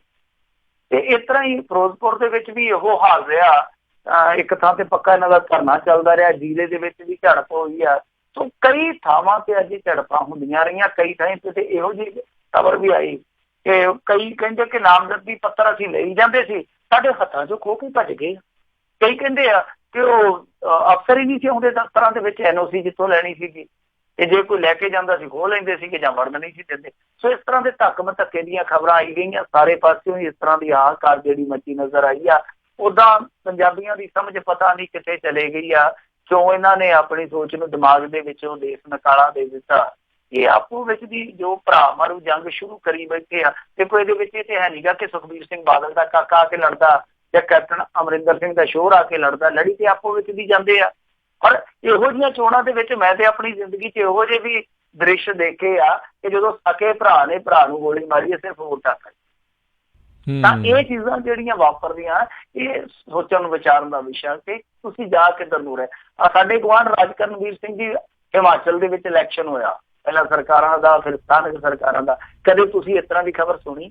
ਨਾਲੇ ਉਹ ਸਾਰੀਆਂ ਖਬਰਾਂ ਇੱਧਰ ਆਉਂਦੀਆਂ ਰਹੀਆਂ। ਕਰਨਾਟਕ ਦੇ ਵਿੱਚ ਪਰਸੋਂ ਚੌਥ ਇਸ ਤਰ੍ਹਾਂ ਦਾ ਇਲੈਕਸ਼ਨ ਹੋ ਕੇ ਹਟਿਆ ਸਥਾਨਕ ਸਰਕਾਰਾਂ, ਕੋਈ ਇਸ ਤਰ੍ਹਾਂ ਦੀ ਖਬਰ ਨਹੀਂ ਆਈ। ਤੇ ਤੁਸੀਂ ਦੇਖ ਲਓ ਕਿ ਇੱਥੇ ਇਲੈਕਸ਼ਨ ਸ਼ੁਰੂ ਹੋਇਆ, ਨਾਲ ਦੀ ਨਾਲ ਹੀ ਫਸਾਦ ਸ਼ੁਰੂ ਹੋ ਗਿਆ। ਹੁਣ ਗੋਲੀਆਂ ਚੱਲਦੀਆਂ, ਗੋਲੀਆਂ ਇਹ ਥੋੜ੍ਹੀ ਵਹਿੰਦੀਆਂ ਕਿ ਅਕਾਲੀ ਹੈ ਜਾਂ ਕਾਂਗਰਸੀ ਹੈ, ਤਕੜਾ ਜਾਂ ਮਾੜਾ, ਉਹ ਤਾਂ ਘਰ ਹੀ ਜਾੜਦੀਆਂ। ਤੇ ਜਦੋਂ ਤੱਕ ਮੇਰੇ ਖਿਆਲ ਦੇ ਨਾਲ ਪੰਚਾਇਤਾਂ ਬਣਨੀਆਂ, ਉਦੋਂ ਤੱਕ ਤੇ ਪਤਾ ਨਹੀਂ ਇਹਨਾਂ ਨੇ ਕਿੰਨੇ ਘਰਾਂ ਨੂੰ ਬਰਾਨ ਬਣਾ ਦੇਣਾ ਇੱਕ ਦੂਜੇ ਦੇ ਨੂੰ, ਔਰ ਬਰਾਨ ਬਣਾ ਕੇ ਆਪ ਕਿਹੜਾ ਬੈਠੇ ਰਹਿਣਗੇ, ਮੁੜ ਕੇ ਚੁੱਲ੍ਹਿਆਂ ਦੇ ਵਿੱਚ ਘਾਹ ਇਹਨਾਂ ਦੀ ਵੀ ਉੱਗ ਪੈਣਾ। ਫਿਰ ਜੇਲ੍ਹਾਂ ਦੇ ਵਿੱਚ ਬੈਠੇ ਨਾਲੇ ਘੜੀ ਵੱਲ ਵੇਖੀ ਜਾਂਦੇ, ਨਾਲੇ ਕਹਿੰਦੇ ਫਲਾਣੇ ਲੀਡਰ ਨੇ ਫਸਾਤਾ, ਜੇ ਕਿਤੇ ਰੱਬ ਉਹਨੂੰ ਜੇਲ੍ਹ 'ਚ ਘੱਲ ਦੇਵੇ ਨਾ, ਫਿਰ ਗਿਣ ਬਦਲੇ ਲਵਾਂ। ਇਹ ਚੀਜ਼ਾਂ ਜਿਹੜੀਆਂ ਨੇ ਉਹ ਇਹਨਾਂ ਨੂੰ ਸੋਚ ਕੇ ਚੱਲਣਾ ਚਾਹੀਦਾ। ਇਹੋ ਜਿਹੇ ਲੀਡਰਾਂ ਦੇ ਜੋ ਕਹਿੰਦੇ ਆ ਕਿ ਰਾਜਨੀਤੀ ਦੇ ਵਿੱਚ ਚੱਕ ਦਿਓ, ਢੱਕ ਦਿਓ, ਇਸ ਰਾਜਨੀਤੀ 'ਚ ਦੇਖੋ, ਰਾਜਨੀਤੀ 'ਚ ਦਖਲ ਦੇਣਾ ਚਾਹੀਦਾ, ਰਾਜਨੀਤੀ 'ਚ ਇੰਟਰਸਟ ਤੁਹਾਡਾ ਹੋਣਾ ਚਾਹੀਦਾ, ਪਾਰਟੀ ਦੇ ਸਪੋਰਟਰ ਤੁਸੀਂ ਹੋਣੇ ਚਾਹੀਦੇ ਆ। ਪਰ ਜਿਹੜੀਆਂ ਕਿਰਪਾਨਾਂ ਧੂ ਕੇ ਮੈਦਾਨ 'ਚ ਆ ਜਾਣਾ, ਬੰਦੂਕਾਂ ਲੈ ਕੇ ਮੈਦਾਨ 'ਚ ਆ ਜਾਣਾ, ਇਹ ਤੇ ਇੱਕ ਨਵੀਂ ਫਿਰਤ ਪੈਣ ਡਈ ਆ, ਜਿੱਥੇ ਖੂਨ ਡੁੱਲਣ ਡਿਆ, ਲਹੂ ਵੀਟਵੀਂ ਜੰਗ ਚੱਲਣ ਡਈ ਆ। ਹੁਣ ਦੇਖਦੇ ਆ ਕਿ ਇੱਕ ਵਾਰੀ ਚਲੋ ਨਾਮਜ਼ਦਗੀਆਂ ਭਰੀਆਂ ਗਈਆਂ, ਇਲੈਕਸ਼ਨ ਜਿੱਦਣ ਹੋਏਗਾ ਉਦਣ ਕੀ ਗੁੱਲ ਖਿਲਾਉਂਦੇ ਆ। ਔਰ ਖਾਸ ਗੱਲ ਇਹ ਆ ਕਿ ਹਾਲੇ ਪੰਚਾਇਤੀ ਚੋਣ ਸ਼ੁਰੂ ਹੋਣੀ ਆ, ਤੇ ਜਿੱਦਣ ਪੰਚਾਇਤੀ ਚੋਣ ਸ਼ੁਰੂ ਹੋ ਗਈ ਉਦਣ ਇਹੋ ਜਿਹੀਆਂ ਖਬਰਾਂ ਪਤਾ ਨਹੀਂ ਸਾਨੂੰ ਕਿੰਨੀਆਂ ਕੁ ਕਰਨੀਆਂ ਪਿਆ ਕਰਨੀਆਂ। ਜੀ ਜੀ ਜੀ ਅਗਲੀ ਜਿਹੜੀ ਆਪਾਂ ਗੱਲ ਕਰਦੇ, ਸੁਖਦੇਵ ਸਿੰਘ ਭੌਰ ਹੁਣਾਂ ਦੇ ਬਿਆਨ ਦੇ ਉੱਤੇ ਬਵਾਲ, ਕਹਿੰਦੇ ਵੀ ਹੁਣ ਗ੍ਰਿਫਤਾਰ ਵੀ ਕਰ ਲਿਆ ਗਿਆ ਉਹਨਾਂ ਨੂੰ। ਹਾਂ ਬਿਲਕੁਲ, ਦੇਰ ਸ਼ਾਮੀ ਖਬਰ ਆ ਗਈ ਆ ਕਿ ਸੁਖਦੇਵ ਸਿੰਘ ਭੌਰ ਨੂੰ ਗ੍ਰਿਫਤਾਰ ਕਰ ਲਿਆ ਗਿਆ ਚੰਡੀਗੜ੍ਹ ਤੋਂ, ਤੇ ਉਹਨਾਂ ਨੂੰ ਬੰਗੇ ਲਿਆਂਦਾ ਜਾ ਰਿਹਾ। ਮਸਲਾ ਕੀ ਸੀਗਾ, ਤੁਹਾਨੂੰ ਯਾਦ ਹੋਣਾ ਕਿ ਬਰਗਾੜੀ ਮੋਰਚੇ ਤੇ ਪਹੁੰਚੇ ਸੀਗੇ ਥੋੜੇ ਦਿਨ ਪਹਿਲਾਂ, ਇਹਨਾਂ ਦੀ ਸਪੀਚ ਵਾਇਰਲ ਵੀ ਹੋਈ ਸੀਗੀ, ਕਾਫੀ ਇਹਨਾਂ ਨੇ ਖੁਲਾਸੇ ਕੀਤੇ ਸੀਗੇ। ਤਾਂ ਉਸ ਸਪੀਚ ਦੇ ਵਿੱਚ ਇਹਨਾਂ ਨੇ ਰਾਮਾਨੰਦ ਬਾਰੇ ਕੋਈ ਸ਼ਬਦ ਬੋਲੇ ਸੀਗੇ, ਸ਼ਾਇਦ ਉਹ ਕਿਹਾ ਸੀਗਾ ਕਿ ਰੁਮਾਲੇ ਆਪਣੇ ਪੈਰਾਂ ਨੂੰ ਛੁਹਾ ਕੇ ਗੁਰੂ ਸਾਹਿਬ ਤੇ ਲੈਂਦਾ ਸੀਗਾ। ਤਾਂ ਉਹ ਜਦੋਂ ਮਰਿਆ ਫਿਰ ਉਹਨੂੰ ਜਹਾਜ਼ ਤੇ ਲਿਆਂਦਾ ਗਿਆ, ਕੁਛ ਇਸ ਤਰ੍ਹਾਂ ਦੀ ਟਿੱਪਣੀ ਕੀਤੀ ਗਈ ਸੀ। ਤਾਂ ਉਸ ਭਾਈਚਾਰੇ ਨੇ, ਜਿਹੜੇ ਕਿ ਪੈਰੋਕਾਰ ਹੈ ਰਾਮਾਨੰਦ ਜੀ ਦੇ, ਤਾਂ ਉਸ ਭਾਈਚਾਰੇ ਨੇ ਫਿਰ ਬਹੁਤ ਜ਼ਿਆਦਾ ਰੋਸ ਜਤਾਇਆ ਇਸ ਗੱਲ ਤੇ। ਹਾਲਾਂਕਿ ਇਹਨਾਂ ਨੇ ਮਾਫੀ ਮੰਗ ਲਈ ਕਿ ਕਹਿੰਦੇ ਕਿ ਜੇ ਭਾਈ ਮੇਰੇ ਬਚਨਾਂ ਦੇ ਨਾਲ ਕਿਸੇ ਨੂੰ ਠੇਸ ਪਹੁੰਚੀ ਹੈ ਤੇ ਮੈਂ ਆਪਣੇ ਵਾਪਸ ਲੈਣਾ ਸ਼ਬਦ ਤੇ ਖਿਮਾ ਦਾ ਯਾਚਿਆ। ਮਾਫੀ ਵੀ ਮੰਗ ਲਈ ਗਈ, ਪਰ ਬਾਵਜੂਦ ਇਸ ਦੇ ਅੱਜ ਪਹਿਲਾਂ ਤੇ ਸੁਖਦੇਵ ਸਿੰਘ ਭੌਰ ਦੇ ਘਰ ਦਾ ਘਿਰਾਓ ਕੀਤਾ ਗਿਆ, ਔਰ ਘਿਰਾਓ ਕਰਨ ਵਾਲਿਆਂ ਨੇ ਜੋ ਤੇ ਸ਼ਬਦਾਵਲੀ ਵਰਤੀ, ਖਾਸ ਤੌਰ ਤੇ ਇੱਕ ਬੀਬੀ ਨੇ। ਮੈਂ ਕਹੂੰਗਾ ਕਿ ਦੇਖੋ, ਜੇ ਮਾਫੀ ਮੰਗ ਲਈ, ਪਹਿਲੀ ਗੱਲ ਤੇ ਇਹ ਹੈ ਕਿ ਪੁਲਿਸ ਨੂੰ ਇਹ ਕਰਨਾ ਚਾਹੀਦਾ ਸੀਗਾ ਕਿ ਦੋਵੇਂ ਧੜਿਆਂ ਨੂੰ ਬੁਲਾ ਕੇ ਰਜ਼ਾਮੰਦ ਕਰ ਦਿੰਦੇ ਕਿ ਹਾਂ ਭਾਈ ਦੇਖੋ ਮਾਫੀ ਮੰਗ ਲਈ, ਗੱਲ ਖਤਮ ਕਰ ਦਿਓ। ਤਾਂ ਜਿਹੜਾ ਘਿਰਾਓ ਕੀਤਾ ਗਿਆ, ਚਲੋ ਸ਼ਾਂਤਮਈ ਢੰਗ ਦੇ ਨਾਲ ਕੋਈ ਪ੍ਰੋਟੈਸਟ ਕਰ ਲੈਂਦਾ ਤੇ ਠੀਕ ਆ। ਉੱਥੇ ਇੱਕ ਬੀਬੀ ਨੇ ਜੋ ਬਕਿਆ ਜਿਹੜੀਆਂ ਗਾਲਾਂ ਕੱਢੀਆਂ, ਉਹ ਵੀ ਠੀਕ ਨਹੀਂ। ਕੱਲ ਨੂੰ ਉੱਠ ਕੇ ਕੋਈ ਉਹਨਾਂ ਤੇ ਵੀ ਪਰਚਾ ਦਰਜ ਕਰਵਾ ਸਕਦਾ ਕਿ ਸਾਡੀਆਂ ਵੀ ਧਾਰਮਿਕ ਭਾਵਨਾਵਾਂ, ਜਿਸ ਤਰੀਕੇ ਨਾਲ ਕੜਾਹ ਖਾਣਾ, ਇਸ ਤਰ੍ਹਾਂ ਦੇ ਸ਼ਬਦ ਇਸਤੇਮਾਲ ਕੀਤੇ ਕਿ ਮੈਂ ਬਹੁਤੇ ਨਹੀਂ ਸ਼ਬਦ ਇਸਤੇਮਾਲ ਕਰੂੰਗਾ ਕਿਉਂਕਿ ਕੜੱਤਣ ਪੈਦਾ ਹੁੰਦੀ ਆ। ਇਹ ਜਿਹੜੀਆਂ ਦੋਨੇ ਹੀ ਕਮਿਊਨਿਟੀਜ਼ ਨੇ, ਇਹਨਾਂ ਨੂੰ ਮਾੜਾ ਜਿਹਾ ਸੋਚਣਾ ਵਿਚਾਰਨਾ ਚਾਹੀਦਾ। ਦੇਖੋ ਜਦੋਂ ਕਿਸੇ ਨੇ ਮਾਫੀ ਮੰਗ ਲਈ ਆ, ਤੇ ਜੇ ਪੁਲਿਸ ਥੋੜੀ ਜਿਹੀ ਸਲਾਹ ਹੁੰਦੀ, ਸਾਊ ਹੁੰਦੀ, ਤਾਂ ਦੋਵਾਂ ਧਿਰਾਂ ਦੇ ਮੋਹਤਬਾਰ ਮਿਲਾ ਕੇ ਉੱਥੇ ਹੀ ਗੱਲ ਨਿਬੇੜ ਦਿੰਦੀ, ਤਾਂ ਮੇਰੇ ਖਿਆਲ ਨਾਲ ਠੀਕ ਸੀ। ਹੁਣ ਗ੍ਰਿਫਤਾਰੀ ਹੋ ਗਈ ਆ, ਹੋ ਸਕਦਾ ਕੱਲ ਨੂੰ ਭੌਰ ਦੇ ਹੱਕ ਦੇ ਵਿੱਚ ਵੀ ਕੋਈ ਜਥੇਬੰਦੀ ਨਿੱਤਰ ਆਵੇ ਜਾਂ ਜਥੇਬੰਦੀਆਂ ਨਿੱਤਰ ਆਉਣ, ਤਾਂ ਦੂਸਰੇ ਪਾਸੇ ਤੋਂ ਵੀ ਵਿਰੋਧ ਹੋਊਗਾ। ਤਾਂ ਮਾਮਲਾ ਜਿਹੜਾ ਫਿਰ ਉੱਥੇ ਦਾ ਉੱਥੇ ਹੀ ਚਲੇ ਜਾਊਗਾ, ਜਿਹੜਾ ਸ਼ਾਇਦ 2007-8 ਦੇ ਵਿੱਚ ਆਪਾਂ ਵੇਖਿਆ ਸੀਗਾ। ਤੇ ਇਹ ਸਮੇਂ ਤੋਂ ਕੰਮ ਲੈਣ ਦੀ ਜ਼ਰੂਰਤ ਆ, ਸਰਕਾਰ ਨੂੰ ਵੀ ਸੋਚਣ ਵਿਚਾਰਨ ਦੀ ਜ਼ਰੂਰਤ ਆ ਕਿ ਹਾਲੇ ਕੁਛ ਵੀ ਨਹੀਂ ਵਿਗੜਿਆ ਡੁੱਲੇ ਬੇਰਾਂ ਦਾ, ਦੋਵੇਂ ਧਿਰਾਂ ਨੂੰ ਸੰਤੁਸ਼ਟ ਕਰਨਾ ਚਾਹੀਦਾ ਕਿਸੇ ਨਾ ਕਿਸੇ ਬਿੰਦੂ ਤੇ। ਜੀ ਜੀ ਜੀ ਅਗਲੀ ਜਿਹੜੀ ਗੱਲ ਕਰਦੇ, ਹਰਿਆਣਾ ਦੇ MP ਦਾ ਡਰਾਈਵਰ ਪੰਜਾਬ 'ਚ ਸ਼ਰਾਬ ਤਸਕਰੀ ਕਰਦਾ ਗ੍ਰਿਫਤਾਰ।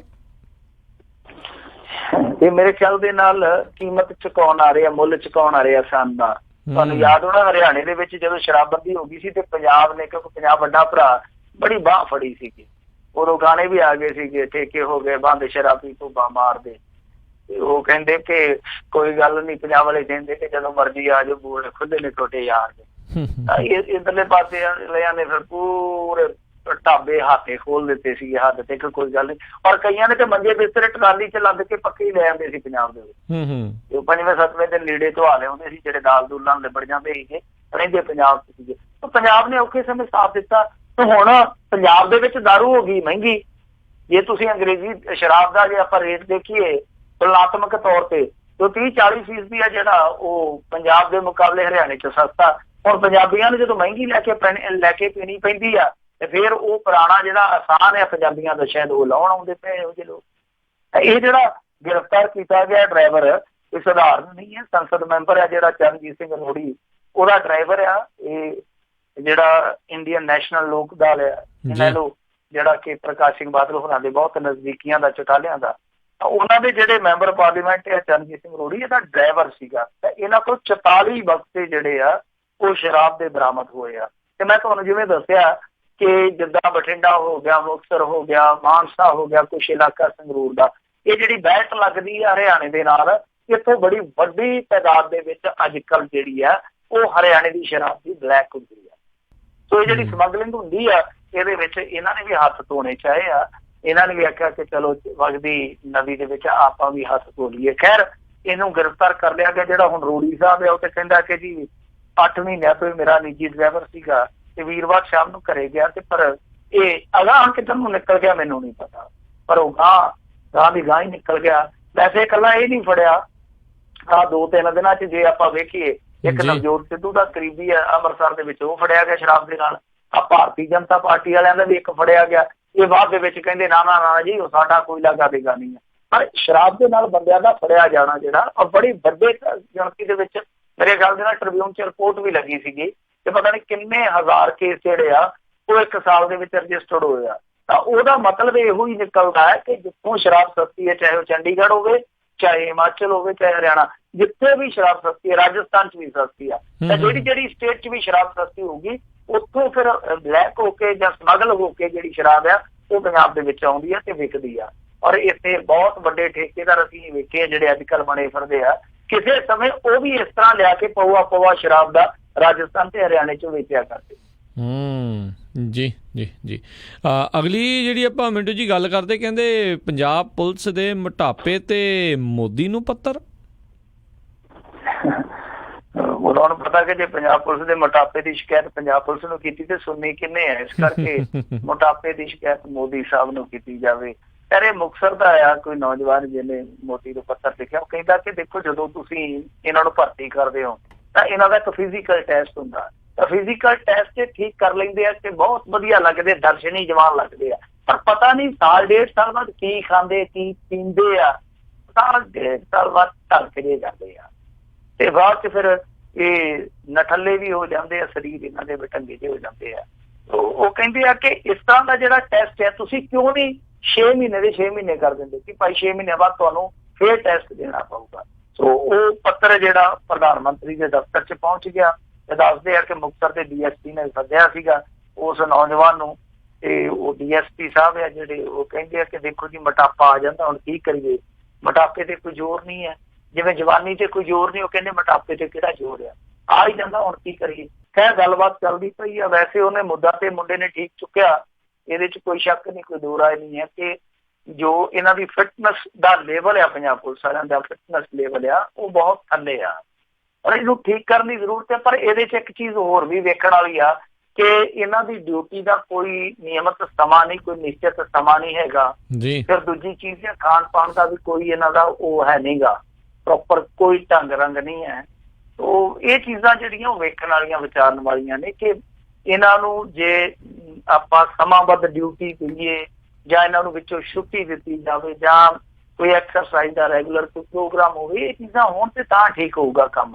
ਮੇਰੇ ਖਿਆਲ ਦੇ ਨਾਲ ਚਲੋ ਫਿਟਨੈਸ ਦਾ ਮਾਮਲਾ ਜਿਹੜਾ ਉਹ ਵੀ ਤੇ ਹੈਗਾ, ਬਹੁਤ ਜ਼ਰੂਰੀ ਹੈਗਾ, ਪਰ ਸਭ ਤੋਂ ਜ਼ਿਆਦਾ ਜੇ ਜ਼ਰੂਰਤ ਹੈ ਕਿਸੇ ਚੀਜ਼ ਦੀ, ਜਿਹੜੀ ਉਹ ਭਰਾ ਨੇ ਮਿਸ ਕਰ ਦਿੱਤੀ, ਸ਼ਾਇਦ ਉਹ ਵੀ ਲਿਖ ਦਿੰਦਾ, ਉਹ ਹੈ ਪੁਲਿਸ ਦੇ ਵਿੱਚ ਰਿਫਾਰਮ ਦੀ। ਤਾਂ ਪੰਜਾਬ ਪੁਲਿਸ ਨੂੰ ਸਭ ਤੋਂ ਪਹਿਲਾਂ ਜੋ ਕਰਨਾ ਚਾਹੀਦਾ, ਆਪਣੇ ਕਾਰਜ ਪ੍ਰਣਾਲੀ ਹੈ, ਜੋ ਕਾਰਕਰਦਗੀ ਜਿਹਨੂੰ ਆਪਾਂ ਕਹਿ ਦਿੰਦੇ ਆ, ਉਹਦੇ ਵਿੱਚ ਸੁਧਾਰਾਂ ਦੀ ਜ਼ਰੂਰਤ ਆ। ਰਿਫਾਰਮਸ ਹੋਣੇ ਚਾਹੀਦੇ ਆ ਪੁਲਿਸ ਸਿਸਟਮ ਦੇ ਵਿੱਚ। ਜੇ ਰਿਫਾਰਮਸ ਹੋਣਗੇ, ਚੰਗੀ ਨੀਤੀ ਵਧੀਆ ਆਊਗੀ, ਪੁਲਿਸ ਐਕਟ ਦੇ ਵਿੱਚ ਕੁਝ ਸੋਧਾਂ ਜਿਹੜੀਆਂ ਕਿ ਬਹੁਤ ਜ਼ਰੂਰੀ ਸਮਝੀਆਂ ਜਾਂਦੀਆਂ, ਉਹ ਕਰਕੇ ਜੇ ਇੱਕ ਠੋਸ ਰੂਪ ਦੇ ਵਿੱਚ ਕੋਈ ਇਸ ਤਰ੍ਹਾਂ ਦੀ ਪਾਲਿਸੀ ਲਿਆਂਦੀ ਜਾਵੇ ਰਿਫਾਰਮ ਦੇ ਬਾਬਤ, ਤਾਂ ਫਿਰ ਗੱਲਬਾਤ ਸੂਤ ਆ ਜਾਊਗੀ। ਇਹਨਾਂ ਦੀ ਇੱਕ ਡਿਊਟੀ ਨਿਯਮਤ ਕੀਤੀ ਜਾਵੇ, ਨਿਸ਼ਚਿਤ ਕੀਤੀ ਜਾਵੇ। ਦੂਸਰਾ, ਛੁੱਟੀਆਂ ਦਿੱਤੀਆਂ ਜਾਣ। ਤੀਸਰਾ ਇਹ ਹੈ ਕਿ ਇਹਨਾਂ ਦਾ ਇੱਕ ਜੋ ਪਬਲਿਕ ਦੇ ਨਾਲ ਡੀਲਿੰਗ ਕਰਨ ਦਾ ਰੰਗ ਢੰਗ ਆ, ਉਹ ਵੀ ਥੋੜਾ ਜਿਹਾ ਸਿਖਾਇਆ ਜਾਵੇ। ਕਿਉਂਕਿ ਇਕੱਲਾ ਸਰੀਰ ਆਪਾਂ ਕੀ ਕਰਨਾ, ਬੋਡੀ ਬਿਲਡਿੰਗ ਤਾਂ ਸਗੋਂ ਕੁਛ ਹੋਰ ਵੱਟ ਕੇ ਮਾਰੂਗਾ। ਬੋਡੀ ਠੀਕ ਹੋਵੇ, ਫਿੱਟ ਹੋਵੇ, ਉਹਦੇ ਨਾਲ ਸੋਚ ਔਰ ਉਹਦੇ ਨਾਲ ਤੁਹਾਡਾ ਤਰੀਕਾ ਜਿਹੜਾ ਉਹ ਵੀ ਬਹੁਤ ਕੁਸ਼ਲ ਹੋਣਾ ਚਾਹੀਦਾ, ਬਹੁਤ ਤੁਹਾਡਾ ਸੁਹਿਰਦ ਹੋਣਾ ਚਾਹੀਦਾ। ਜੀ ਜੀ ਜੀ ਬਿਲਕੁਲ। ਅਤੇ ਮਿੰਟੂ ਜੀ, ਇੱਥੇ ਹੁਣ ਇੱਕ ਬ੍ਰੇਕ ਦਾ ਵੇਲਾ ਹੋ ਚੁੱਕਾ, ਆਪਾਂ ਬ੍ਰੇਕ ਲਵਾਂਗੇ। ਬ੍ਰੇਕ ਤੋਂ ਬਾਅਦ ਵਾਪਸ ਆਉਂਦੇ ਹਾਂ। ਅਤੇ ਸਰੋਤਿਓ, ਜੇ ਤੁਹਾਡੇ ਸਵਾਲ ਹੈਗੇ ਆ ਮਿੰਟੂ ਜੀ ਨੂੰ ਜਿਹੜੇ ਤੁਸੀਂ ਪੁੱਛਣਾ ਚਾਹੁੰਦੇ ਹੋ, ਤਾਂ ਕਾਲ ਕਰ ਸਕਦੇ ਹੋ ਨੰਬਰ 408 272 5200 4082725200। ਇਸ ਨੰਬਰ ਦੇ ਉੱਤੇ ਕਾਲ ਕਰਕੇ ਤੁਸੀਂ ਜਿਹੜੇ ਮਿੰਟੂ ਜੀ ਨੂੰ ਸਵਾਲ ਜਿਹੜੇ ਉਹ ਤੁਸੀਂ ਹੁਣ ਪੁੱਛ ਸਕੋਗੇ। ਅਤੇ ਮਿੰਟੂ ਜੀ, ਮਿਲਦੇ ਹਾਂ ਆਪਾਂ ਇੱਕ ਬ੍ਰੇਕ ਤੋਂ ਬਾਅਦ।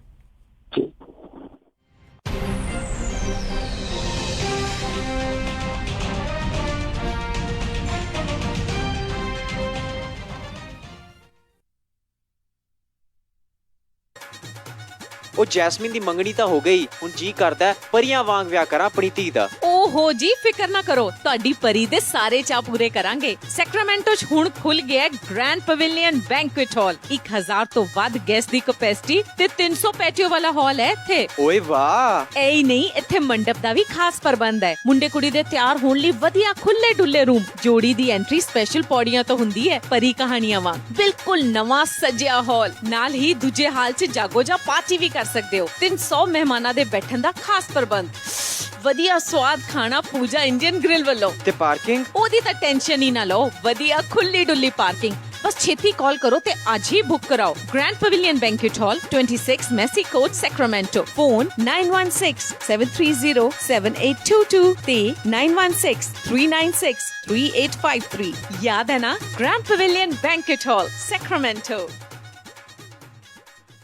ਇੰਡੀਆ ਮਾਰਕੀਟ ਦੀਆਂ ਦੋਨੋਂ ਲੋਕੇਸ਼ਨਸ ਤੇ ਲੱਗ ਚੁੱਕੀ ਆ ਭਾਰੀ ਸੇਲ, ਜਿੱਥੋਂ ਖਰੀਦ ਸਕਦੇ ਹੋ ਇੰਡੀਅਨ, ਪਾਕਿਸਤਾਨੀ ਅਤੇ ਫਿਜ਼ੀਅਨ ਗਰੋਸਰੀ ਅਤੇ ਹਰ ਇੱਕ ਤਰ੍ਹਾਂ ਦਾ ਪੂਜਾ ਦਾ ਸਮਾਨ, ਤਾਜ਼ੀਆਂ ਸਬਜ਼ੀਆਂ, ਫਲ ਫਰੂਟ ਅਤੇ ਮਠਿਆਈਆਂ। ਆਰਗੈਨਿਕ ਗਰੋਸਰੀ ਦੇ ਨਾਲ ਪੰਜਾਬੀ ਰੇਡੀਓ USA ਦੇ ਸੈੱਟ ਵੀ ਮਿਲਦੇ ਹਨ ਅਤੇ ਲੈ ਸਕਦੇ ਹੋ ਗੁਰਬਾਨੀ ਰੇਡੀਓ। ਇਹ ਸੈਕਰਾਮੈਂਟੋ ਦੇ ਸਾਰੇ ਸਟੋਰਾਂ ਦਾ ਪ੍ਰਾਈਸ ਮੈਚ ਕਰਦੇ ਹਨ ਅਤੇ ਇਹਨਾਂ ਤੋਂ ਤੁਸੀਂ ਆਈਬ੍ਰੋ ਥ੍ਰੈਡਿੰਗ ਵੀ ਕਰਵਾ ਸਕਦੇ ਹੋ। Roseville location 1265 Pleasant Grove Boulevard number 100, Cuman Learning Center ਦੇ ਬਿਲਕੁਲ ਨਾਲ ਅਤੇ ਆਰਕੋ AM/PM ਗੈਸ ਸਟੇਸ਼ਨ ਦੇ ਬਿਲਕੁਲ ਪਿੱਛੇ। ਤੇ Roseville ਲੋਕੇਸ਼ਨ ਦੇ ਲਈ ਗੱਲ ਕਰ ਸਕਦੇ ਹੋ ਵਰਿੰਦਰ ਜੀ ਨਾਲ 9167867666 916 786 7666 ਅਤੇ ਐਂਟੇਲੋਪ ਲੋਕੇਸ਼ਨ ਦੇ ਵਾਸਤੇ 5203 Elkhorn Boulevard, Antelope। ਵਧੇਰੇ ਜਾਣਕਾਰੀ ਲਈ ਗੱਲ ਕਰ ਸਕਦੇ ਹੋ ਕਸ਼ਮੀਰ ਜੀ ਨਾਲ 9163385511 916 338 5511। India market Indian saver wholesale printing ਵਾਲਿਆਂ ਤੋਂ ਬਣਵਾ ਸਕਦੇ ਹੋ 1000 business card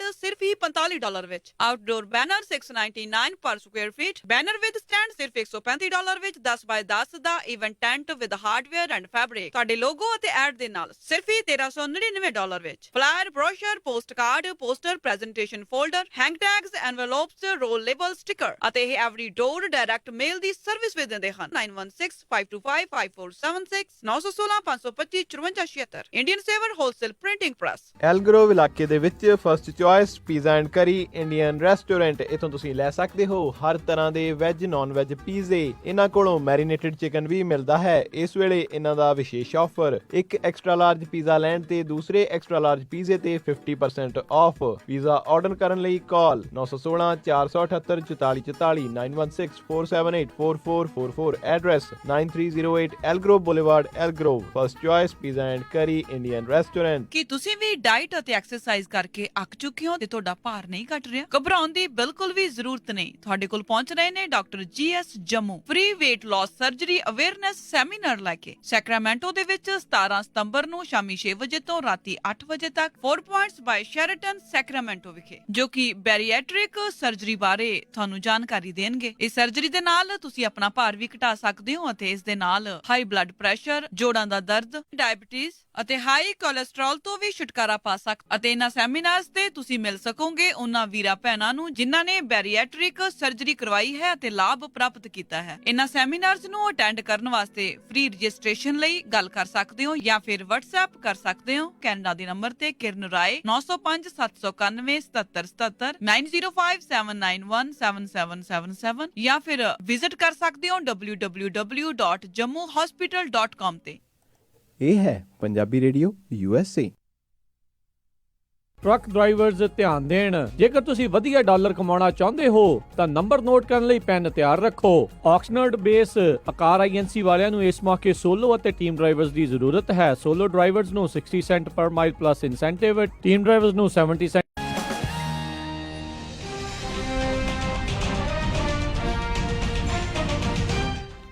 Punjabi radio USA ਸੁਣ ਰਹੇ ਸਾਰੇ ਹੀ ਸਰੋਤਿਆਂ ਨੂੰ ਇੱਕ ਵਾਰੀ ਫੇਰ ਨਿੱਘੇ ਜੀ ਆਇਆਂ ਨੂੰ, ਸਭ ਦਾ ਸਵਾਗਤ ਹੈ। ਸਰੋਤੇ ਪ੍ਰੋਗਰਾਮ ਚੱਲ ਰਿਹਾ ਜੀ ਖਬਰ ਤੇ ਨਜ਼ਰ, ਤੇ ਮੇਰੇ ਨਾਲ ਇਸ ਟਾਈਮ ਜੁੜੇ ਹੋਏ ਨੇ ਮਿੰਟੂ ਗੁਰਸਰੀਆ ਜੀ। ਮਿੰਟੂ ਜੀ ਆਇਆਂ ਨੂੰ, ਸਵਾਗਤ ਹੈ ਜੀ ਇੱਕ ਵਾਰੀ ਫੇਰ ਜੀ। ਸ਼ੁਕਰੀਆ ਜੀ।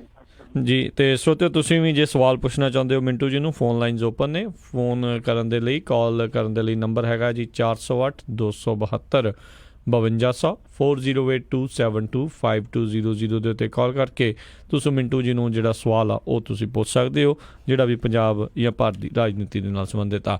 ਤੇ ਆਪਣੇ ਅੱਜ ਦੇ ਜਿਹੜੇ ਪਹਿਲੇ ਕਾਲਰ ਇਸ ਟਾਈਮ ਜੁੜ ਚੁੱਕੇ ਨੇ, ਰਾਜ ਜੀ, ਸਵਾਗਤ ਹੈ। ਸਤਿ ਸ਼੍ਰੀ ਅਕਾਲ। ਹਾਂਜੀ, ਸਤਿ ਸ਼੍ਰੀ ਅਕਾਲ ਜੀ। ਮਿੰਟੂ ਜੀ ਸਤਿ ਸ਼੍ਰੀ ਅਕਾਲ। ਸਤਿ ਸ੍ਰੀ ਅਕਾਲ ਜੀ ਸਰਦਾਰ ਸਾਹਿਬ। ਹਾਂਜੀ ਮੇਰਾ ਸਵਾਲ ਇਹ ਹੈ ਜੀ, ਇੱਕ ਤਾਂ ਜਿਹੜੀ ਰਿਪੋਰਟ ਜਿਵੇਂ ਸਰਕਾਰ ਕੋਈ ਤਿਆਰ ਕਰਦੀ ਹੈ, ਜਿਵੇਂ ਜਸਟਿਸ ਜੋਰਾ ਸਿੰਘ ਦੀ ਰਿਪੋਰਟ ਆਈ ਜਾਂ ਹੁਣ ਜਸਟਿਸ ਰਣਜੀਤ ਸਿੰਘ ਦੀ ਰਿਪੋਰਟ ਆਈ, ਇਹ ਸਰਕਾਰੀ ਪ੍ਰਾਪਰਟੀ ਹੁੰਦੀ ਹੈ ਵੀ ਜਿਵੇਂ ਇਹ ਉੱਥੇ ਹੀ ਰਹਿੰਦੀ ਹੈ, ਜਾਂ ਜਿਹੜੀ ਸਰਕਾਰ ਹੁੰਦੀ ਹੈ ਜਦੋਂ ਉਹ ਜਾਂਦੀ ਹੈ ਤੇ ਨਾਲ ਹੀ ਲੈ ਜਾਂਦੀ ਹੈ? ਜੇ ਸਰਕਾਰੀ ਪ੍ਰਾਪਰਟੀ ਹੁੰਦੀ ਹੈ, ਕੀ ਇਹ ਜਸਟਿਸ ਜੋਰਾ ਸਿੰਘ ਰਿਪੋਰਟ ਹੈ ਇਹ ਜਨਤਕ ਹੋ ਚੁੱਕੀ ਹੈ? ਔਰ ਜੇ ਜਨਤਕ ਹੋ ਚੁੱਕੀ ਹੈ ਤਾਂ ਮੇਰੀ ਨੌਲੇਜ ਤਾਂ ਨਹੀਂ ਹੈ, ਤੁਸੀਂ ਦੱਸ ਸਕਦੇ ਵੀ ਇਹਦਾ ਇਸ਼ਾਰਾ ਕਿੱਧਰ ਨੂੰ ਜਾਂਦਾ, ਕੋਈ ਕੀ ਡਿਫਰੈਂਟ ਹੈ ਦੋਵਾਂ ਰਿਪੋਰਟਾਂ ਦੇ ਵਿੱਚ?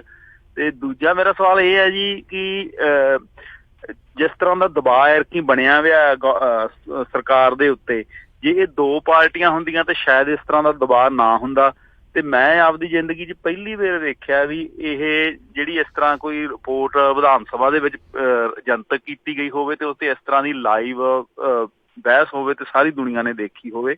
ਤੇ ਇਹਦੇ ਪਿੱਛੇ ਤੀਜੀ ਧਿਰ ਜਿਵੇਂ ਆਮ ਆਦਮੀ ਪਾਰਟੀ ਕਰਕੇ ਜ਼ਿਆਦਾ ਦਬਾਅ ਨਹੀਂ ਬਣਿਆ ਹੋਇਆ ਸਰਕਾਰ ਉੱਤੇ ਜਾਂ ਕੋਈ ਹੋਰ ਕਾਰਨ ਹੈ ਜੀ? ਧੰਨਵਾਦ। ਦੇਖੋ ਲਾਈਵ ਵਾਲੀ ਜਿਹੜੀ ਗੱਲ ਹੈ ਨਾ ਕਿ ਲਾਈਵ ਦਾ ਫੰਡਾ ਤੇ ਇਹਨਾਂ ਦਾ ਇਸੇ ਕਰਕੇ ਸੀਗਾ ਕਿ ਵੱਧ ਤੋਂ ਵੱਧ ਅਕਾਲੀਆਂ ਨੂੰ ਭੰਡਿਆ ਜਾਵੇ, ਪਿੰਡਾਂ ਤੱਕ ਗੱਲ ਪਹੁੰਚਣੀ ਸੀ। ਉਹ ਤਾਂ ਹੀ ਪਹੁੰਚਣੀ ਸੀ ਜੇ ਖਬਰੀ ਚੈਨਲ ਲਾਈਵ ਕਰਦੇ ਹੋ।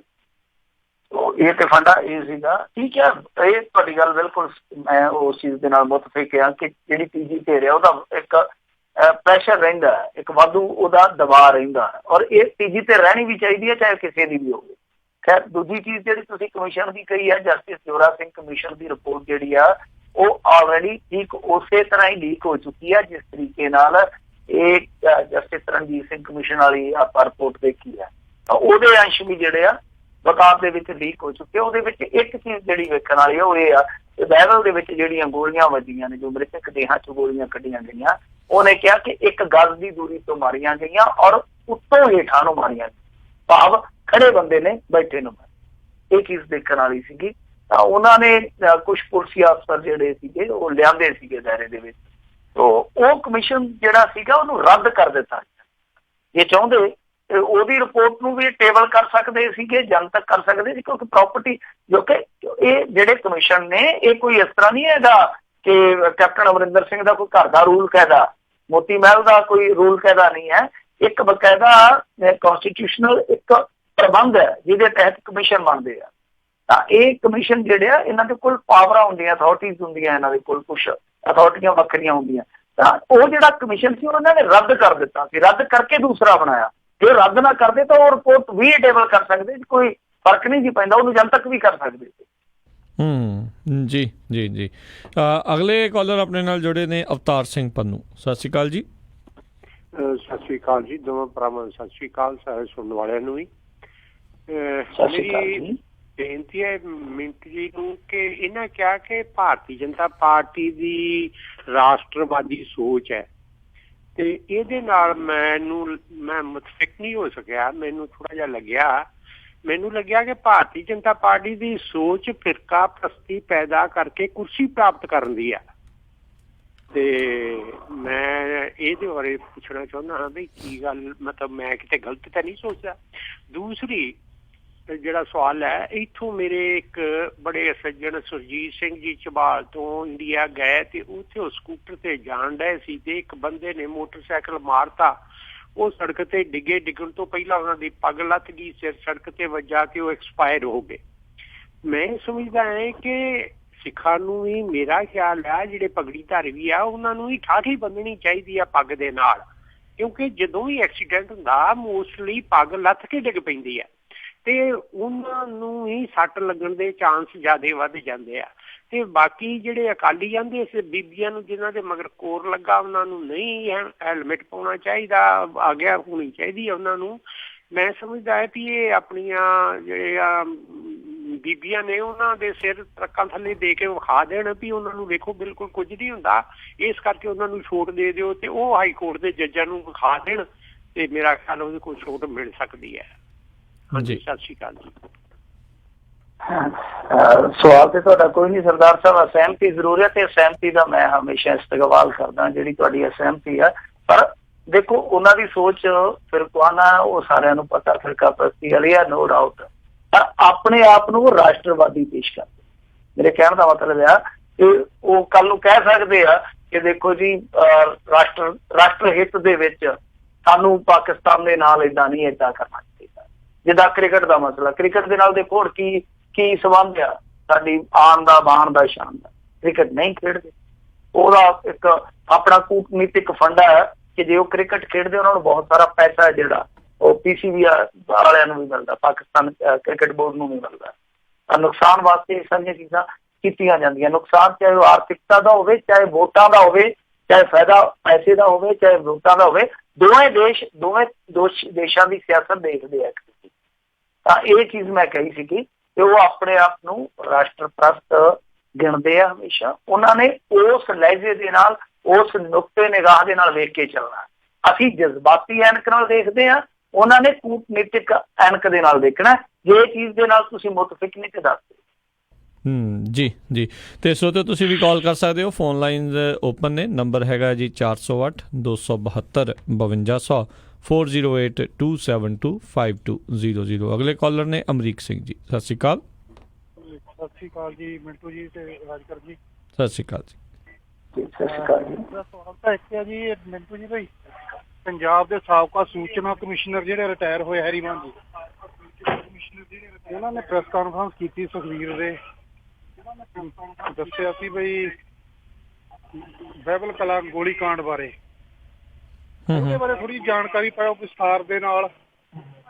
ਤੇ ਇੱਕ ਜਿਹੜਾ ਸੁਪਰੀਮ ਕੋਰਟ ਦਾ ਚੀਫ ਜਸਟਿਸ ਹੈ ਉਹ ਰਿਟਾਇਰ ਹੋਣ ਜਾ ਰਿਹਾ 2 ਤਰੀਕ ਨੂੰ। ਉਹ ਫੈਸਲੇ ਪਿੰਡ ਕੁਛ ਪਏ ਆ, ਅਯੁੱਧਿਆ ਮਾਮਲਾ, ਕੁਛ ਆਧਾਰ ਕਾਰਡਾਂ ਵਾਲੇ, ਕੁਛ ਮੇਰੇ ਖਿਆਲ ਚ ਜਿਹੜੇ ਰਾਖਵੇਂ ਰੱਖੇ ਸੀ, ਹੋਰ ਉਹਨੇ ਸੁਣੇ ਸੀ ਕਈ, ਜਿਹੜਾ 370 ਦਾ ਸੁਣਾਤਾ, 3-4 ਫੈਸਲੇ ਹੋ ਸੀਗੇ। ਉਹ ਜਾਣ ਤੋਂ ਪਹਿਲਾਂ ਕੀ ਕਰ ਸਕਦਾ ਤੇ ਉਹਨਾਂ ਦੀ ਰਿਪੋਰਟ ਆ ਸਕਦੀ ਜਾਂ ਕਿੱਦਾਂ ਦੀ ਆ ਸਕਦੀ ਆ? ਉਹ ਫੈਸਲੇ ਰਾਖਵੇਂ ਰੱਖੇ ਹੋਏ ਆ, ਇਹ ਮਾੜਾ ਜਿਹਾ ਦੱਸਿਓ। ਦੇਖੋ ਸੁਣਾ ਸਕਦੇ ਆ ਫੈਸਲੇ, ਜੇ ਰਾਖਵੇਂ ਰੱਖੇ ਆ ਤਾਂ ਸੁਣਾ ਸਕਦੇ ਆ। ਮੇਰੇ ਖਿਆਲ ਦੇ ਨਾਲ ਬਾਬਰੀ ਮਸਜਿਦ ਵਾਲਾ ਤੇ ਫੈਸਲਾ ਹਾਲੇ ਤੱਕ ਉਹ ਰਾਖਵਾਂ ਨਹੀਂ ਹੈ, ਹਾਲੇ ਰਾਖਵਾਂ ਰੱਖ ਲੈਣ ਤੇ ਪਤਾ ਕੋਈ ਨਹੀਂ ਹੈ। ਪਰ ਜਿਹੜੇ ਮਾਮਲੇ 3-4 ਜਿੱਦਾਂ ਤੁਸੀਂ ਕਿਹਾ ਕਿ ਆਧਾਰ ਕਾਰਡ ਦੇ ਨਾਲ ਜੁੜਿਆ ਮਸਲਾ ਹੈਗਾ ਜਾਂ ਹੋਰ ਇਸ ਤਰ੍ਹਾਂ ਦੀ 377 ਦਾ ਮਸਲਾ ਗਿਆ ਚਲਾ, ਵੈਸੇ ਤੇ 35A ਵਾਲਾ ਵੀ ਮਸਲਾ ਉੱਥੇ ਵਿਚਾਰ ਅਧੀਨ ਸੀਗਾ ਪਰ ਉਹਦੀ ਤਰੀਕ ਗਾਂਹ ਪੈ ਗਈ ਆ। ਸੋ ਕੇਸ ਤੇ ਉੱਥੇ ਬੜੇ ਮਹੱਤਵਪੂਰਨ ਆ। ਹੁਣ ਫੈਸਲਾ ਕੀ ਦੇਣਗੇ ਇਹਦੇ ਤੇ ਆਪਾਂ ਕੀ ਟਿੱਪਣੀ ਕਰ ਸਕਦੇ ਹਾਂ। ਪਰ ਦੀਪਕ ਮਿਸ਼ਰਾ ਤੇ ਦੋਸ਼ ਜ਼ਰੂਰ ਲੱਗਦਾ, ਔਰ ਦੋਸ਼ ਮੈਂ ਨਹੀਂ ਲਾ ਰਿਹਾ ਜਾਂ ਕੋਈ ਹੋਰ ਨਹੀਂ ਲਾ ਰਿਹਾ, ਦੋਸ਼ ਉਹਨਾਂ ਦਾ ਜੱਜਾਂ ਦਾ ਇੱਕ ਆਪਣਾ ਟੋਲਾ ਹੀ ਨਿਕਲ ਕੇ ਲਾ ਰਿਹਾ ਸੀਗਾ ਕਿ ਇਹਨਾਂ ਦੀ ਸਿਲੈਕਟਿਵ ਅਪਰੋਚ ਰਹਿੰਦੀ ਹੈ ਖਾਸ ਕੇਸਾਂ ਦੇ ਵਿੱਚ। ਜੇ ਉਸ ਚੀਜ਼ ਨੂੰ ਦੇਖ ਕੇ ਚੱਲੀਏ ਤਾਂ ਹੋ ਸਕਦਾ ਕਿ ਫਾਇਦਾ ਦੇਣ ਦਾ ਯਤਨ ਕੀਤਾ ਜਾਵੇ। ਔਰ ਸਾਡੇ ਇੱਥੋਂ ਦੇ ਸਿਸਟਮ ਦੇ ਵਿੱਚ, ਪੋਲੀਟੀਕਲ ਸਿਸਟਮ ਦੇ ਵਿੱਚ ਅਨੇਕਾਂ ਉਦਾਹਰਨਾਂ ਮਿਲ ਜਾਂਦੀਆਂ ਕਿ ਚੀਫ ਜਸਟਿਸ ਰਿਟਾਇਰ ਮਗਰੋਂ ਹੁੰਦਾ ਤੇ ਪਦਵੀ ਉਹਦੇ ਲਈ ਪਹਿਲਾਂ ਤਿਆਰ ਕੀਤੀ ਜਾਂਦੀ ਆ। ਪਦਵੀ ਇਸ ਕਰਕੇ ਤਿਆਰ ਕੀਤੀ ਜਾਂਦੀ ਆ, ਔਰ ਇਤਿਹਾਸ ਹੈਗਾ, ਤੁਸੀਂ ਫੋਲ ਕੇ ਦੇਖ ਲਓ, ਲਿਸਟ ਵੀ ਮੈਂ ਕੱਢ ਲਊਂਗਾ ਕਿਸੇ ਦਿਨ ਕਿ ਕਿਹਨੂੰ ਕਿੱਥੇ ਫਿੱਟ ਕੀਤਾ ਗਿਆ। ਤਾਂ ਇਹੀ ਚੀਜ਼ ਆ। ਪਿੱਛੇ ਜੇ ਇੱਕ ਜੱਜ ਰਿਟਾਇਰ ਹੋਏ ਸੀਗੇ, ਮੈਨੂੰ ਉਹਨਾਂ ਦਾ ਨਾਮ ਭੁੱਲ ਗਿਆ, ਉਹਨਾਂ ਨੇ ਪਹਿਲਾਂ ਕਹਿਤਾ ਸੀਗਾ ਕਿ ਮੈਂ ਕੋਈ ਅਹੁਦਾ ਨਹੀਂ ਲਾਉਂਗਾ। ਤਾਂ ਇਹ ਜਿਹੜੇ ਅਹੁਦੇ ਮਿਲਦੇ ਆ ਉਹ ਹਮੇਸ਼ਾ ਇਸੇ ਕਰਕੇ ਵਿਵਾਦਤ ਰਹਿੰਦੇ ਆ, ਕਿਉਂਕਿ ਦੋਸ਼ ਇਹ ਲੱਗਦੇ ਆ ਕਿ ਕਿਤੇ ਨਾ ਕਿਤੇ ਰਾਜਨੀਤਿਕ ਪ੍ਰਭਾਵ ਹੈ ਜਿਹੜਾ ਉਹ ਜੁਡੀਸ਼ਰੀ ਤੇ ਪੈਂਦਾ। ਸੋ ਦੀਪਕ ਮਿਸ਼ਰਾ ਜੀ ਬਾਰੇ ਵੀ ਇਹੋ ਗੱਲ ਕਹੀ ਜਾਂਦੀ ਆ ਕਿ ਕਿਤੇ ਨਾ ਕਿਤੇ ਉਹ ਸਿਲੈਕਟਿਵ ਅਪਰੋਚ ਰੱਖਦੇ ਆ ਕੁਝ ਮਾਮਲਿਆਂ। ਪਰ ਇਹ ਦੋਸ਼ ਜਦੋਂ ਲੱਗੇ ਸੀ ਉਸ ਤੋਂ ਬਾਅਦ ਫੇਰ ਮਾਮਲਾ ਜਿਹੜਾ ਸੁਲਟ ਗਿਆ, ਕੰਮ ਚੱਲਦਾ ਹੈ। ਜਿਹੜੇ ਫੈਸਲੇ ਪੈਂਡਿੰਗ ਹੈ ਉਹਨਾਂ ਦੇ ਵਿੱਚ ਫੈਸਲਾ ਕੀ ਦੇਣਗੇ ਇਹਦੇ ਤੇ ਮੇਰੇ ਖਿਆਲ ਦੇ ਨਾਲ ਮੈਂ ਟਿੱਪਣੀ ਨਹੀਂ ਕਰ ਸਕਦਾ, ਪਰ ਉਹ ਫੈਸਲੇ ਬਹੁਤ ਮਹੱਤਵਪੂਰਨ ਆ। ਕਦੋਂ ਆਉਣਗੇ ਇਹ ਦੇਖਣਾ ਦਿਲਚਸਪ ਹੋਊਗਾ ਕਿ ਕੀ ਸਾਰੇ ਫੈਸਲੇ ਉਹ ਜਿਹੜੇ ਮਹੱਤਵਪੂਰਨ ਫੈਸਲੇ ਆ ਰਿਟਾਇਰਮੈਂਟ ਤੋਂ ਪਹਿਲਾਂ, ਜਿਹੜੀ ਕਿ ਰਿਟਾਇਰਮੈਂਟ ਮੇਰੀ ਖਿਆਲ ਦੇ ਨਾਲ ਉਹਨਾਂ ਦੀ ਆਈ ਪਈ ਆ ਕੁਛ ਹਫ਼ਤਿਆਂ ਤੱਕ, 2-4 ਹਫ਼ਤੇ ਤੱਕ ਹੀ ਹੋਊਗੀ, ਤਾਂ ਕੀ ਉਹ ਇਹਨਾਂ 2-4 ਹਫ਼ਤਿਆਂ ਦੇ ਦੌਰਾਨ ਏਡੇ ਵੱਡੇ ਫੈਸਲੇ ਜਿਹੜੇ ਝਟਫਟ ਲਈ ਜਾਣਗੇ। ਜਿੱਦਾਂ ਹੁਣ ਕਸ਼ਮੀਰ ਦਾ ਮਸਲਾ ਸੀਗਾ, ਨਹੀਂ ਸੀ ਲਿਆ ਜਾ ਸਕਦਾ, ਉਹ ਚੱਕ ਕੇ ਇਹਨਾਂ ਨੇ ਅਗਲੇ ਸਾਲ ਤੇ ਸੁਣਵਾਈ ਪਾ ਦਿੱਤੀ ਆ। ਤਾਂ ਕੁਛ ਮਾਮਲੇ ਏਦਾਂ ਦੇ ਹੁੰਦੇ ਆ ਜਿਹੜੇ ਤੱਤ-ਫੱਟ ਨਹੀਂ ਸੁਣਾਏ ਜਾ ਸਕਦੇ। ਤਾਂ ਦੇਖਦੇ ਆ ਕਿਹੜੇ ਸੁਣਾਉਂਦੇ ਆ। ਬਾਕੀ ਰਹੀ ਹੈਰੀ ਮਾਨੂਰਾ ਦੀ ਗੱਲ, ਹੈਰੀ ਮਾਨੂਰੀ ਵੀ ਇਹਨਾਂ ਦੇ ਵਿੱਚੋਂ ਹੀ ਗਏ ਆ। ਤੁਹਾਨੂੰ ਜੇ ਯਾਦ ਹੋਵੇ, ਜੇ ਤੁਸੀਂ ਹੈਰੀ ਮਾਨੂਰਾ ਬਾਰੇ ਜਾਣਦੇ ਹੋ, ਤਾਂ ਹੈਰੀ ਮਾਨੂਰੀ ਇਹਨਾਂ ਦੇ ਵਿੱਚੋਂ ਹੀ ਗਏ ਆ। ਪਰ ਇਹ ਉਹੀ ਸੱਜਣ ਆ ਜਿਹੜੇ ਥੋੜਾ ਸਮਾਂ ਪਹਿਲਾਂ ਕਹਿੰਦੇ ਸੀ ਕਿ ਤਲਵਾਰਾਂ ਮੈਂ ਦੇਊਂਗਾ, ਫੱਟੇ ਤੁਸੀਂ ਚੱਕ ਦਿਓ, ਇਲੈਕਸ਼ਨ ਨਹੀਂ ਜਾਣ ਦੇਣਾ ਕਿਤੇ। ਖੈਰ ਇਹਨਾਂ ਨੇ ਕਿਹਾ ਸੀਗਾ, ਕਹਿੰਦੇ ਸੀ ਕਿ ਸੁਖਬੀਰ ਬਾਦਲ ਨਾਲ ਮੈਂ ਗੱਲ ਕਰਵਾਈ ਸੀ, ਰਣਜੀਤ ਸਿੰਘ ਢੱਡਰੀਆਂ ਵਾਲੇ ਦੀ, ਔਰ ਉਹਨੂੰ ਕਿਹਾ ਗਿਆ ਸੀਗਾ ਕਿ ਧਰਨਾ ਚੁੱਕ ਲਾ, ਤੇ ਉਹਨੇ ਧਰਨਾ ਚੁੱਕਣ ਤੋਂ ਇਨਕਾਰ ਕਰ ਦਿੱਤਾ ਸੀਗਾ। ਤੇ ਬਾਅਦ ਦੇ ਵਿੱਚ ਸੁਖਬੀਰ ਸਿੰਘ ਬਾਦਲ ਨੇ ਫਿਰ ਕਿਹਾ ਕਿ ਕੋਈ ਗੱਲ ਨਹੀਂ, ਸਰਕਾਰਾਂ ਕੋਲ ਧਰਨਾ ਚੁਕਾਉਣ ਦਾ ਹੋਰ ਵੀ ਤੌਰ ਤਰੀਕਾ ਹੁੰਦਾ। ਹੁਣ ਇਹ ਇਹਨਾਂ ਦੀ ਵਰਡਿੰਗ ਆ, ਇਹ ਇਹਨਾਂ ਦਾ ਆਪਣਾ ਬਿਆਨ ਆ, ਸਟੇਟਮੈਂਟ ਆ। ਤੇ ਸਭ ਤੋਂ ਵੱਡੀ ਹੈਰਾਨਗੀ ਵਾਲੀ ਗੱਲ ਆ ਕਿ ਜਿਹੜੀ ਸਟੇਟਮੈਂਟ ਹੁਣ ਮੀਡੀਆ ਨੂੰ ਦੇਣ ਰਹੇ ਆ, ਇਹਨਾਂ ਜਸਟਿਸ ਰਣਜੀਤ ਸਿੰਘ ਕਮਿਸ਼ਨ ਦੇ ਕੋਲ ਜਾ ਕੇ ਦਰਜ ਕਿਉਂ ਨਹੀਂ ਕਰਵਾਈ, ਇਹ ਮੈਨੂੰ ਨਹੀਂ ਪਤਾ। ਸੋ ਇਹ ਵੱਡਾ ਸਵਾਲ ਆ। ਵੈਸੇ ਤੇ ਕਹਿੰਦੇ ਪਏ ਸੀਗੇ ਕਿ ਜਿੱਥੇ ਵੀ ਕੋਈ ਮੈਨੂੰ ਬੁਲਾਊਗਾ ਕੋਈ ਕਮਿਸ਼ਨ ਤੇ ਮੈਂ ਚਲਾ ਜਾਊਂਗਾ, ਸਟੇਟਮੈਂਟ ਦਰਜ ਕਰਵਾਊਂਗਾ। ਪਰ 2 ਬਣੇ ਆ ਕਮਿਸ਼ਨ, ਜੋਰਾ ਸਿੰਘ ਕਮਿਸ਼ਨ, ਇੱਕ ਇਹ ਕਮਿਸ਼ਨ ਬਣਿਆ। ਤਾਂ ਇਹਦੇ ਵਿੱਚ ਜਾ ਕੇ ਇਹਨਾਂ ਨੇ ਸਟੇਟਮੈਂਟ ਕਿਉਂ ਨਹੀਂ ਦਰਜ ਕਰਵਾਈ, ਇਹ ਆਪਣੇ ਆਪ ਦੇ ਵਿੱਚ ਸਵਾਲ ਹੈ। ਜੀ ਅਗਲੇ ਕਾਲਰ ਨੇ ਨਾਮ ਦੱਸਦੇ ਨੇ ਨੰਬਰਦਾਰ ਜੀ। ਸਤਿ ਸ਼੍ਰੀ ਅਕਾਲ ਜੀ। ਸਤਿ ਸ਼੍ਰੀ ਅਕਾਲ ਜੀ। ਮੈਂ ਇਹ ਪੁੱਛਣਾ ਸੀ ਵੀ ਜਿਵੇਂ ਆਪਣਾ ਜਸਟਿਸ ਰਣਜੀਤ ਸਿੰਘ ਸੀ ਜੀ, ਉਹਨੇ ਰਿਪੋਰਟ ਸਾਰੀ ਬਣਾ ਕੇ ਦੇਤੀ ਕੀ ਸੀ ਕਿਵੇਂ ਸੀ, ਤੇ ਵੀ ਉਹ ਹੁਣ ਆਪਾਂ ਨੂੰ ਲਾਜ਼ਮੀ ਆ ਪੁਲਿਸ ਤੋਂ ਇਨਕੁਆਇਰੀ ਕਰਾਉਣੀ ਕਿ ਜਾਂ ਉਹਨਾਂ ਤੇ ਸਿੱਧੇ ਪਰਚੇ ਵੀ ਹੋ ਸਕਦੇ ਆ। ਤੇ ਦੂਜਾ ਸਵਾਲ ਇਹ ਸੀ ਜੀ ਵੀ ਜਿਵੇਂ ਆਪਣਾ ਹੁਣ ਇੱਥੇ ਕੋਈ ਵੀ ਕਾਨੂੰਨ ਕੱਢਦੀ ਆ ਗੌਰਮੈਂਟ, ਸਾਰੇ ਉਹਨੂੰ ਸਿਰ ਮੱਥੇ ਮੰਨਦੇ ਆ। ਉੱਥੇ ਜਿਵੇਂ ਬਾਦਲ ਉਹਨਾਂ ਨੇ ਕਹਿਤਾ ਵੀ ਸਾਡੀਆਂ ਸਿੱਖ ਬੀਬੀਆਂ ਦੁਪੱਟੇ ਨਾ ਲੈਣ, ਉਹਨਾਂ ਦਾ ਚਲਾਨ ਨਾ ਹੋਵੇ, ਹੈਲਮਟ ਨਾ ਲੈਣ, ਅਸੀਂ ਵੀ ਸਿੱਖ ਹੈ। ਪਰ ਮੈਂ ਇਹ ਬਿਲੀਵ ਕਰਦਾ ਵੀ ਜੇ ਉਹ ਬੀਬੀਆਂ ਨੂੰ ਉਹ ਲਿਖ ਕੇ ਕਹਿ ਦੇਣ ਦੇ ਦਿਓ ਵੀ ਸਾਡਾ ਐਕਸੀਡੈਂਟ ਹੋਵੇ ਕਿਸੇ ਕਾਰ ਵਾਲੇ ਤੇ ਜਿਹਦੇ ਨਾਲ ਹੁੰਦਾ ਹੈ, ਸਾਡੀ ਮੌਤ ਹੋ ਜਾਂਦੀ ਹੈ, ਕੋਈ ਬਲੇਮ ਨਾ ਹੋਵੇ, ਤੇ ਕੀ ਉਹ ਦੇ ਦੇਣਗੇ ਲਿਖ ਕੇ ਵੀ ਅਸੀਂ ਨਹੀਂ ਕਰਦੇ ਕੁਛ। ਸਤਿ ਸ੍ਰੀ ਅਕਾਲ। ਸਤਿ ਸ੍ਰੀ ਅਕਾਲ। ਦੇਖੋ ਮੈਂ ਤੇ ਗੱਲ ਹੀ ਇੱਥੇ ਮੁਕਾਈ ਸੀ ਸਰਦਾਰ ਸਾਹਿਬ ਕਿ ਇਹਨਾਂ ਨੂੰ ਇਹ ਕਾਨੂੰਨੀ ਲੜਾਈ ਲੜਨੀ ਚਾਹੀਦੀ ਆ। ਤੁਹਾਡੇ ਵੀ ਇੱਥੇ ਮੰਨ ਲਓ ਜੇ ਕਿਸੇ ਕਾਨੂੰਨ ਦੇ ਨਾਲ ਕੋਈ ਸਹਿਮਤੀ ਬਣਦੀ ਆ ਤਾਂ ਕਾਨੂੰਨ ਦੇ ਚੌਕਟੇ ਦੇ ਵਿੱਚ ਹੀ ਲੜਾਈ ਲੜੀ ਜਾਊਗੀ ਜੀ। ਹੁਣ ਇਹ ਪਰਾਲੀ ਦੇ ਪੁਤਲੇ ਥੋੜੀ ਫੁੱਕ ਕੇ ਗੱਲ ਚੱਲੂਗੀ ਇਹ ਸਾਰੀ। ਜਦੋਂ ਮਾਮਲਾ ਅਦਾਲਤ ਜਾਂ ਤਾਂ ਕਹਿੰਦੇ ਕੋਈ ਸਰਕਾਰ ਨੇ ਉੱਥੇ ਇੰਪਲੀਮੈਂਟ ਕੀਤਾ। ਹੁਣ ਇਹ ਤੇ ਹੈ ਨੀਗਾ, ਦੇਖੋ ਇੱਥੇ ਤਾਂ ਬਾਪੂ ਬਾਦਲ ਦਾ ਰਾਜ ਹੁੰਦਾ ਸੀਗਾ ਤੇ ਵਿਖਾ ਕੇ sticker proud to be Akali ਦਾ ਰੇਖ ਲੰਘ ਜਾਂਦੇ ਸੀਗੇ। ਉਹ ਚੰਡੀਗੜ੍ਹ ਆ, ਚੰਡੀਗੜ੍ਹ ਦੇ ਵਿੱਚ ਇਸ ਤਰ੍ਹਾਂ ਨਹੀਂ ਚੱਲਦਾ। ਜੇ ਪੰਜਾਬ ਤੇ ਹਾਈ ਕੋਰਟ ਨੇ ਹੁਕਮ ਦੇ ਦਿੱਤੇ ਆ, ਉਹ ਪੁਲਿਸ ਨੂੰ ਇੰਪਲੀਮੈਂਟ ਕਰਨੇ ਪੈਣਗੇ, ਲਾਗੂ ਕਰਨੇ ਪੈਣਗੇ। ਜੇ ਤੁਹਾਨੂੰ ਕੋਈ ਇਤਰਾਜ਼ ਆ ਤੁਸੀਂ ਸੁਪਰੀਮ ਕੋਰਟ 'ਚ ਚਲੇ ਜਾਓ, ਗੱਲ ਖਤਮ ਹੈ। ਮੈਨੂੰ ਨਹੀਂ ਲੱਗਦਾ, ਪਰ ਗੱਲ ਤੇ ਇਹ ਹੈ ਕਿ ਰਾਜਨੀਤੀ ਕਰਨੀ ਹੁੰਦੀ ਹੈ ਹਰੇਕ ਮੁੱਦੇ ਤੇ। ਸੋ ਰਾਜਨੀਤੀ ਹੈ ਜਿਹੜੀ ਉਹ ਚੱਲਦੀ ਰਹੂਗੀ। ਹੁਣ ਤੇ ਰਾਜਨੀਤੀ ਚੱਲਦੀ ਦੇ ਵਿੱਚ ਮੈਂ ਤੁਹਾਡਾ ਦੂਸਰਾ ਸਵਾਲ ਪੁੱਛ ਗਿਆ, ਮੈਂ ਭੁੱਲ ਗਿਆ ਵਾ ਜੋ ਤੁਸੀਂ ਜਸਟਿਸ ਰਣਜੀਤ ਸਿੰਘ ਕਮਿਸ਼ਨ ਵਾਲਾ ਵੀ ਕਹਿੰਦੇ ਵੀ ਹਾਂਜੀ ਉਹ ਦੇਖੋ ਉਹਦੇ ਵਿੱਚ ਐਕਸ਼ਨ ਟੇਕਨ ਰਿਪੋਰਟ ਵੀ ਹੈਗੀ ਹੈ ਨਾਲ, ਕੱਲੀ ਰਿਪੋਰਟ ਪੜਤਾਲੀਆ ਰਿਪੋਰਟ ਨਹੀਂ, ਐਕਸ਼ਨ ਟੇਕਨ ਰਿਪੋਰਟ ਵੀ ਆ। ਤਾਂ ਉਹਦੇ ਵਿੱਚ ਸੁਝਾਅ ਦਿੱਤੇ ਗਏ ਆ, ਤਾਂ ਉਹ ਸੁਝਾਅ ਦੇ ਵਿੱਚ ਵੀ ਇਹ ਕਿਹਾ ਗਿਆ ਕਿ ਇਨਕੁਆਇਰੀ ਕਰਾਈ ਜਾ ਸਕਦੀ ਹੈ। ਐਕਸ਼ਨ ਟੇਕਨ ਰਿਪੋਰਟ ਹੈ ਨਾ ਜਿਹੜੀ ਛੋਟੀ ਰਿਪੋਰਟ ਆ, ਉਹਦੇ ਵਿੱਚ ਵੀ ਇਹ ਸੁਝਾਅ ਹੈ CBI ਤੋਂ ਜਾਂ ਕਿਸੇ ਵੀ ਏਜੰਸੀ ਤੋਂ ਜਾਂਚ ਪੜਤਾਲ ਕਰਵਾਈ ਜਾ ਸਕਦੀ ਹੈ। ਤੇ ਜਾਂਚ ਪੜਤਾਲ ਕਰਵਾਉਣ 'ਚ ਤੇ ਕੋਈ ਹਰਜ਼ ਨਹੀਂ ਹੈ। ਪਰ ਰੌਲਾ ਤੇ ਇਹ ਆ ਕਿ ਜਦੋਂ ਤੁਹਾਨੂੰ ਪਤਾ ਕਿ ਤੁਸੀਂ ਕਮਿਸ਼ਨ ਬਣਾਈ ਬੈਠੇ ਹੋ, ਕਮਿਸ਼ਨ ਤੁਹਾਡਾ ਜਿਹੜਾ ਉਹ ਜਾਂਚ ਪੜਤਾਲ ਪੂਰੀ ਕਰੀ ਬੈਠਾ ਤਕਰੀਬਨ ਤੇ ਫਿਰ ਤੁਹਾਨੂੰ CBI ਨੂੰ ਕੇਸ ਘਲਾਉਣ ਦਾ ਕੀ ਤੁੱਕ ਬਣਦਾ ਸੀਗਾ? ਤੇ ਫਿਰ ਹੁਣ ਬਾਅਦ ਦੇ ਵਿੱਚ ਵਾਪਸ ਲੈਣਾ ਪਿਆ। ਇਹ ਸਮਝ ਤੋਂ ਪਰੇ ਦੀਆਂ ਗੱਲਾਂ। ਹੁਣ ਨਾ ਤੇ ਟਾਈਮ ਦੱਸਦੇ ਕਿ ਕਿੰਨਾ ਟਾਈਮ ਲੱਗੂਗਾ, ਨਾ ਇਹ ਦੱਸਦੇ ਆ ਕਿ SIT ਦਾ ਦਾਇਰਾ ਜਿਹੜਾ ਉਹ ਕਿੰਨਾ ਕੁ ਹੋਊਗਾ, ਉਹਦੇ ਵਿੱਚ ਪੁਲਿਸੀਏ ਲਪੇਟੇ ਜਾਣਗੇ ਜਾਂ ਵੱਡੇ ਰਾਜਨੇਤਾ ਲੋਕ ਵੀ ਉਸ ਸਮੇਂ ਦੇ ਲਪੇਟੇ ਜਾਣਗੇ। ਕੱਖ ਵੀ ਨਹੀਂ ਦੱਸਦੇ ਪਏ।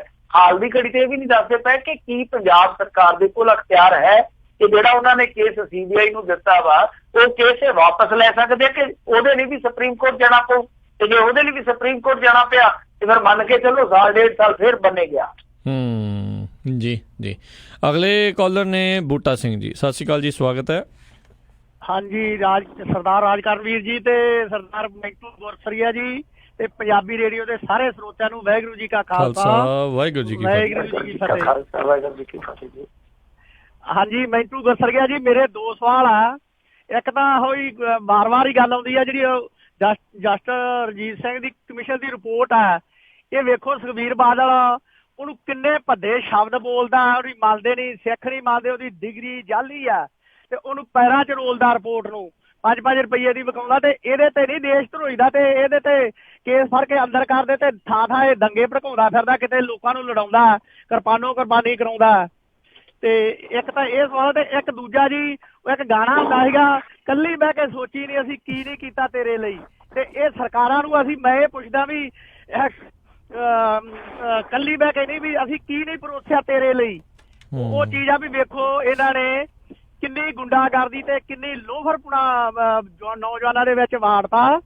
ਇਹਨਾਂ ਨੇ ਆ ਜਿਹੜੇ ਕੋਚਣ ਮੁਕਾਬਲੇ ਆ ਵੇਖੋ ਕਿੰਨੇ ਮਹਿੰਗੇ ਟਰੈਕਟਰ ਤੇ ਕੀ ਕੁਛ ਕਰਦੇ ਆ। ਦੁਨੀਆ ਹੈ ਮੌਤਾਂ ਦਾ ਥਾਂ ਖਿੱਚਾ ਤੂੰ ਹੀ ਕਰਦੇ ਉਹਦੇ ਵੱਡੇ ਟਰੈਕਟਰ ਲੈਂਦੇ ਕਰਜ਼ੇ ਚ। ਤੇ ਨਾਲ ਸੁਖਬੀਰ ਬਾਦਲ ਨਹੀਂ ਕਰਵਾਉਂਦਾ। ਥੈਂਕ ਯੂ ਕੋਚਣ ਮੁਕਾਬਲੇ ਤੇ ਨਹੀਂ ਸੁਖਬੀਰ ਬਾਦਲ ਕਰਵਾਉਂਦਾ। ਤੁਸੀਂ ਦੂਜੀ ਗੱਲ ਕਰੋ। ਜੀ ਜੀ, ਜਿਹੜੀ ਜਸਟਿਸ ਰਣਜੀਤ ਸਿੰਘ ਕਮਿਸ਼ਨ ਵਾਲੀ ਕਰਦੇ ਸੀਗੇ ਵੀ ਪੈਰਾਂ ਦੇ ਵਿੱਚ ਰੋਲੀ ਜਾਂਦੇ ਆ ਉਹਨਾਂ ਦੀਆਂ। ਨਹੀਂ ਉਹਦੇ ਚ ਵੀ ਦੇਖੋ ਦੇਸ਼ ਧਰੋਹ ਦਾ ਕੇਸ ਤੇ ਨਹੀਂ, ਪਰ ਮੈਂ ਹੈਰਾਨ ਹਾਂ ਇਸ ਗੱਲ ਤੋਂ ਕਿ ਜਸਟਿਸ ਜਿਹੜੇ ਰਣਜੀਤ ਸਿੰਘ ਜੀ ਆ ਉਹ ਕਿਉਂ ਨਹੀਂ ਕਰਦੇ? ਕਰਨੀ ਚਾਹੀਦੀ ਸੀ ਕਾਰਵਾਈ, ਉਹਨਾਂ ਨੂੰ ਕਾਰਵਾਈ ਕਰ ਵੀ ਸਕਦੇ ਸੀ, ਉਹਨਾਂ ਦੇ ਕੋਲ ਅਖਤਿਆਰ ਸੀਗਾ। ਜਿੱਦਾਂ ਉਹਨਾਂ ਦੀ ਡਿਗਰੀ ਤੇ ਇਲਜ਼ਾਮ ਲਾਏ ਗਏ ਆ, ਜਿਸ ਤਰੀਕੇ ਨਾਲ ਉਹਨਾਂ ਨੂੰ ਨਿੱਜੀ ਤੌਰ ਤੇ ਭੰਡਿਆ ਗਿਆ, ਉਹਨਾਂ ਨੂੰ ਚਾਹੀਦਾ ਸੀਗਾ ਖੁੱਲੇ ਰੂਪ ਦੇ ਵਿੱਚ ਘੱਟੋ ਘੱਟ ਉਹ ਦੱਸਦੇ ਤਾਂ ਸੀ ਕਿ ਮਜਬੂਰੀ ਕੀ ਆ, ਕਿਉਂ ਨਹੀਂ ਉਹ ਕੰਪਲੇਂਟ ਕਰਾਉਂਦੇ ਇਹਨਾਂ ਦੇ ਖਿਲਾਫ ਦਰਜ ਕਿ ਭਾਈ ਤੁਸੀਂ ਨਿੱਜੀ ਤੌਰ ਤੇ ਕਿਉਂ। ਹਾਂ ਠੀਕ ਹੈ, ਤੁਸੀਂ ਰਿਪੋਰਟ ਨੂੰ ਲੈ ਕੇ ਸਵਾਲ, ਅਸੀਂ ਜੁਡੀਸ਼ਰੀ ਨੂੰ ਲੈ ਕੇ ਜਾਂਚ ਪੜਤਾਲ ਨੂੰ ਲੈ ਕੇ ਸਵਾਲ ਕਰ ਸਕਦੇ ਹਾਂ, ਅਸੀਂ ਕਰਦੇ ਵੀ ਹਾਂ, ਆਪਣੇ ਪ੍ਰੋਗਰਾਮਾਂ 'ਚ ਵੀ ਕਰਦੇ ਹਾਂ। ਇੱਕ ਬੰਦਾ ਜਿਹੜਾ ਕੋਈ ਇਨਵੈਸਟੀਗੇਟਰ ਆ ਜਾਂ ਕੋਈ ਬੰਦਾ ਅਥਾਰਟੀ ਆ, ਅਸੀਂ ਉਹਦੇ ਕਿਰਦਾਰ ਨੂੰ ਪੈ ਜਾਈਏ। ਮੇਰੇ ਖਿਆਲ ਦੇ ਨਾਲ ਆ ਕਿ ਉਹਦੇ 'ਚ ਜਿਹਦੇ ਕੋਲ ਅਥਾਰਟੀ ਹੈ ਉਹ ਥੋੜਾ ਬਹੁਤ ਫਿਰ ਇਸਤੇਮਾਲ ਕਰਕੇ ਦਿਖਾਵੇ। ਪਰ ਪਤਾ ਨਹੀਂ ਕਿਉਂ ਸੁਖਬੀਰ ਬਾਦਲ ਹਾਈ ਘੜੀ ਵੀ ਇਸ ਤਰ੍ਹਾਂ ਲੱਗਦਾ ਜਿਸ ਤਰ੍ਹਾਂ ਉਹ ਇੱਕ ਠੋਕ ਕੇ ਕਹਿੰਦਾ ਕਿ ਆ ਜਾਓ ਭਾਈ। ਉਹ ਤਾਂ ਕੱਲ ਕਹਿਣ ਡਿਆ ਸੀ ਕਿ PTC ਵੀ ਮੇਰਾ, ਹੋਟਲ ਵੀ ਮੇਰੇ ਆ, ਯਾਨੀ ਉਹ ਤਾਂ ਖੁੱਲ ਕੇ ਖੇਡ ਰਿਹਾ। ਉਹਦੇ ਇੱਥੋਂ ਤੱਕ ਕਹਿੰਦੇ ਆ ਕਿ ਜੇ ਸਬੂਤ ਤੁਹਾਡੇ ਕੋਲ ਆ, ਕਮਿਸ਼ਨ ਤੁਹਾਡਾ, ਸਰਕਾਰ ਤੁਹਾਡੀ ਹੈ, ਤੇ ਫਿਰ ਦੇਰ ਕਾਹਦੀ ਆ, ਜੇਲ੍ਹ ਵੀ ਤੁਹਾਡੀ ਆ, ਤੇ ਅਸੀਂ ਤਿਆਰ ਆ, ਆਜੋ। ਜੀ ਜੀ ਜੀ। ਅਗਲੇ ਕਾਲਰ ਆਪਣੇ ਨਾਲ ਜੁੜੇ ਨੇ ਹਰਬੰਸ ਜੀ। ਸਤਿ ਸ਼੍ਰੀ ਅਕਾਲ ਜੀ। ਸਤਿ ਸ਼੍ਰੀ ਅਕਾਲ ਜੀ ਸਾਰਿਆਂ ਨੂੰ। ਮੈਂ ਪੁੱਛਣਾ ਇਹ ਸੀਗਾ ਕਿ ਅੱਜ ਕਰਤਾਰਪੁਰ ਸਾਹਿਬ ਦਾ ਬੰਦ ਪਾਕਿਸਤਾਨ ਵਾਲਿਆਂ ਨੇ ਕਿੰਨੇ ਖੋਲ ਦਿੱਤਾ ਜਾਂ ਖੋਲ ਦੇਣਾ ਹੈਗਾ, ਉਹਦੇ ਬਦਲੇ ਜਿਹੜਾ ਹੈਗਾ ਪਾਸਪੋਰਟ ਵੀ ਲੈਣੇ ਪੈਣਗੇ? ਪਤਾ ਨਹੀਂ ਜੀ, ਨਹੀਂ। ਪਾਸਪੋਰਟ ਦਾ ਚੱਕਰ ਤੇ ਜੇ ਹੋਵੇ ਤੇ ਫਿਰ ਤੇ ਉਹੀ ਰਹਿ ਜਾਣਾ ਰੌਲਾ। ਫਿਰ ਲਾਂਘਾ ਫਿਰ ਤੇ ਗੱਲ ਉੱਥੇ ਦੀ ਉੱਥੇ ਹੀ, ਫਿਰ ਤੇ ਗੱਲ ਉੱਥੇ ਦੀ ਉੱਥੇ ਆ।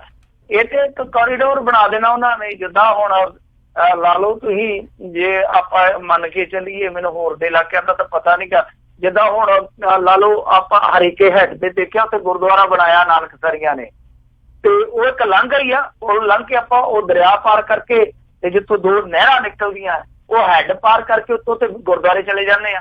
ਤਾਂ ਉਹ ਇੱਕ ਲਾਂਘਾ, ਇਸ ਤਰ੍ਹਾਂ ਇੱਕ ਲਾਂਘਾ ਮਿਲ ਜਾਣਾ ਹੈ, ਸਤਲੁਜ ਪਾਰ ਕਰਕੇ ਲਾਂਘਾ ਆ।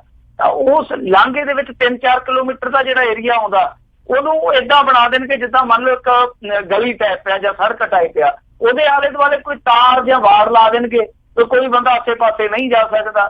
ਤਾਂ ਲਿਖਾ ਪੜਤੀ ਹੋ ਜੂਗੀ ਉਹਦੇ ਵਿੱਚ ਰਜਿਸਟ੍ਰੇਸ਼ਨ ਹੋ ਜੂਗੀ ਕਿ ਫਲਾਂ ਬੰਦਾ ਤੋ ਟਾਈਮ ਸ਼ਾਇਦ ਦੇ ਦਿਆ ਕਰਨਗੇ ਭਾਈ ਇੰਨੇ ਟਾਈਮ ਤੇ ਤੁਸੀਂ ਆਪਣਾ ਦਰਸ਼ਨ ਮੇਲਾ ਕਰਕੇ ਵਾਪਸ ਆਉਣਾ। ਤਾਂ ਮੇਰੇ ਖਿਆਲ ਦੇ ਨਾਲ ਪਾਸਪੋਰਟ ਤੇ ਵੀਜ਼ੇ ਵਾਲਾ ਚੱਕਰ ਜਿਹੜਾ ਉਹ ਨਿਬੜ ਜਾਊਗਾ ਜੇ ਕੋਰੀਡੋਰ ਚੱਲ ਜਾਂਦਾ। ਜੀ ਅਗਲੇ ਕਾਲਰ ਅਸ਼ੋਕ ਵਰਮਾ ਜੀ, ਸਤਿ ਸ਼੍ਰੀ ਅਕਾਲ। ਹਾਂਜੀ ਸਤਿ ਸ਼੍ਰੀ ਅਕਾਲ ਜੀ ਦੋਨੇ ਭਰਾਵਾਂ ਨੂੰ ਜੀ। ਹਾਂਜੀ ਮੈਂ ਬੋਲ ਰਿਹਾ ਜੀ ਕੈਲੀਫੋਰਨੀਆ ਤੋਂ। ਹਾਂਜੀ ਪੁੱਛੋ ਜੀ ਕੀ ਸਵਾਲ ਆ। ਮੇਰਾ ਸਵਾਲ ਹੈ ਆਪਣਾ ਵੀਰ ਜੀ, ਆਪਣਾ ਜਿਹੜੇ ਭਗਵੰਤ ਮਾਨ ਨੇ ਤੇ ਸੁਖਪਾਲ ਖਹਿਰਾ, ਇਹਨਾਂ ਦੀ ਕਦੀ ਲੜਾਈ ਮੁੱਕੇਗੀ ਵੀ ਕਿ ਨਹੀਂ ਮੁੱਕੇਗੀ? ਤੇ ਦੂਜਾ ਉਹਨਾਂ ਨੂੰ ਜਿਹੜੇ ਕੱਲ 15-16 ਬੰਦੇ ਨਾਲ ਰਲੇ ਉਹਨਾਂ ਦੇ ਸੁਖਪਾਲ ਖਹਿਰਾ ਦੇ, ਉਹ ਕੌਣ ਹੈਗੇ ਆ, ਕਿਹੜੇ ਹੈਗੇ ਆ? ਧੰਨਵਾਦ ਜੀ। ਲੜਾਈ ਦੇਖੋ ਮੁੱਕ ਵੀ ਸਕਦੀ ਹੈ। ਰਾਜਨੀਤੀ 'ਚ ਨਾ ਕੋਈ ਸਥਾਈ ਤੌਰ ਤੇ ਦੁਸ਼ਮਣ ਹੁੰਦਾ, ਨਾ ਕੋਈ ਸਥਾਈ ਤੌਰ ਤੇ ਮਿੱਤਰ ਹੁੰਦਾ। ਦੋਸਤ ਮਿੱਤਰ ਬਦਲਦੇ ਰਹਿੰਦੇ ਆ। ਨਵਜੋਤ ਸਿੱਧੂ ਉਹੀ ਹੈ ਨਾ ਜਿਹੜਾ ਕਾਂਗਰਸ ਨੂੰ ਮੁੰਨੀ ਦੱਸਦਾ ਸੀ, ਅੱਜ ਉਹ ਕਹਿੰਦਾ ਕਿ ਕਾਂਗਰਸ ਵਰਗੀ ਪਾਰਟੀ ਹੈ ਨਹੀਂ, ਕਿ ਰਾਹੁਲ ਬਾਈ ਦੱਸਦਾ, ਕਦੇ ਰਾਹੁਲ ਨੂੰ ਪੱਪੂ ਦੱਸਿਆ ਕਰਦਾ ਸੀਗਾ। ਉਹ ਮਨਮੋਹਨ ਸਿੰਘ ਨੂੰ ਉਹ ਕੀ, ਮੈਂ ਹੁਣ ਉਹ ਸ਼ਬਦ ਨਹੀਂ ਇਸਤੇਮਾਲ ਕਰਨਾ ਚਾਹੁੰਦਾ, ਤੇ ਅੱਜ ਉਹੀ ਮਨਮੋਹਨ ਸਿੰਘ ਨੂੰ ਕਹਿੰਦਾ ਸਰਦਾਰ ਵੀ ਆ। ਇਹ ਸਾਰੀਆਂ ਚੀਜ਼ਾਂ ਹੁੰਦੀਆਂ, ਬਦਲ ਜਾਂਦੀਆਂ। ਕੱਲ ਨੂੰ ਕੋਈ ਪਤਾ ਨਹੀਂ ਗਾ ਵਕਤ ਕਿਹੜੀ ਕਰਵਟ ਲੈ ਜਾਵੇ। ਪਰ ਬਹਰਹਾਲ ਜੋ ਲੱਗਦਾ ਵਾ ਜਿਸ ਤਰੀਕੇ ਨਾਲ ਇਹ ਦੋਵੇਂ ਭਿੜ ਪਏ ਆ, ਹਾਲਾਂਕਿ ਜਿੱਦਾਂ ਭਗਵੰਤ ਮਾਨ ਨੇ ਇਹ ਪਹਿਲਾਂ ਟਵੀਟ ਕੀਤਾ ਸੀਗਾ ਕਿ ਮੇਰਾ ਵੱਡਾ ਭਰਾ ਆ, ਇਹ ਉਹ ਹੈ ਜੋ ਹੈ, ਉਸ ਤੋਂ ਬਾਅਦ ਜਿਸ ਤਰੀਕੇ ਨਾਲ ਤੇਵਰ ਬਦਲੇ ਉਹ ਵੀ ਹੈਰਾਨ ਕਰਦੇ ਆ। ਪਰ ਜਿਸ ਮੁਹਾਨ ਤੇ ਖੜੇ ਆ ਦੋਨੇ, ਔਰ ਦੋਨੇ ਉਲਟ ਦਿਸ਼ਾ 'ਚ ਖੜੇ ਇੱਕ ਦੂਜੇ ਤੇ, ਲੱਗਦਾ ਨਹੀਂ ਛੇਤੀ। ਹਾਂ, ਉਤਲੇ ਹਾਈ ਕਮਾਂਡ ਜੇ ਪੈ ਜਾਵੇ, ਹੁਣ ਜਿੱਦਾਂ ਕੱਲ ਅਰਵਿੰਦ ਕੇਜਰੀਵਾਲ ਕਹਿਣ ਡਿਆ ਸੀਗਾ, ਦੇਖੋ ਜੀ ਅਸੀਂ ਫੇਰ ਮਾਨ ਮਨਾਵਲ ਕਰਾਂਗੇ, ਫੇਰ ਮਨਾਉਣ ਦਾ ਯਤਨ ਕਰਾਂਗੇ। ਇਹ ਲੋਕੀ ਕਹਿੰਦੇ ਜਦੋਂ ਤੂੰ ਇੱਥੇ ਆਇਆ ਸੀ ਪੰਜਾਬ ਦੇ ਵਿੱਚ ਤੇ ਉਦੋਂ ਕੀ ਤੂੰ ਮੂਰਤ ਕਢਾਉਣਾ ਸੀਗਾ, ਉਦੋਂ ਹੀ ਮਾਨ ਮਨਾਵਲ ਕਰ ਲੈਂਦਾ, ਮਾਨ ਮਨਈਆ ਕਰ ਲੈਂਦਾ। ਤਾਂ ਇਹ ਚੀਜ਼ ਜਿਹੜੀ ਹੈ ਨਾ ਦੇਖੋ ਖਤਮ ਹੋ ਸਕਦੀ ਹੈ ਜੇ ਇਹਨਾਂ ਦੀ ਉਤਲੀ ਲੀਡਰਸ਼ਿਪ ਚਾਵੇ। ਉਤਲੀ ਲੀਡਰਸ਼ਿਪ ਨੂੰ ਦੋਹਾਂ ਦੇ ਹੀ ਹਿੱਤਾਂ ਦਾ ਖਿਆਲ ਰੱਖਣਾ ਪਊਗਾ।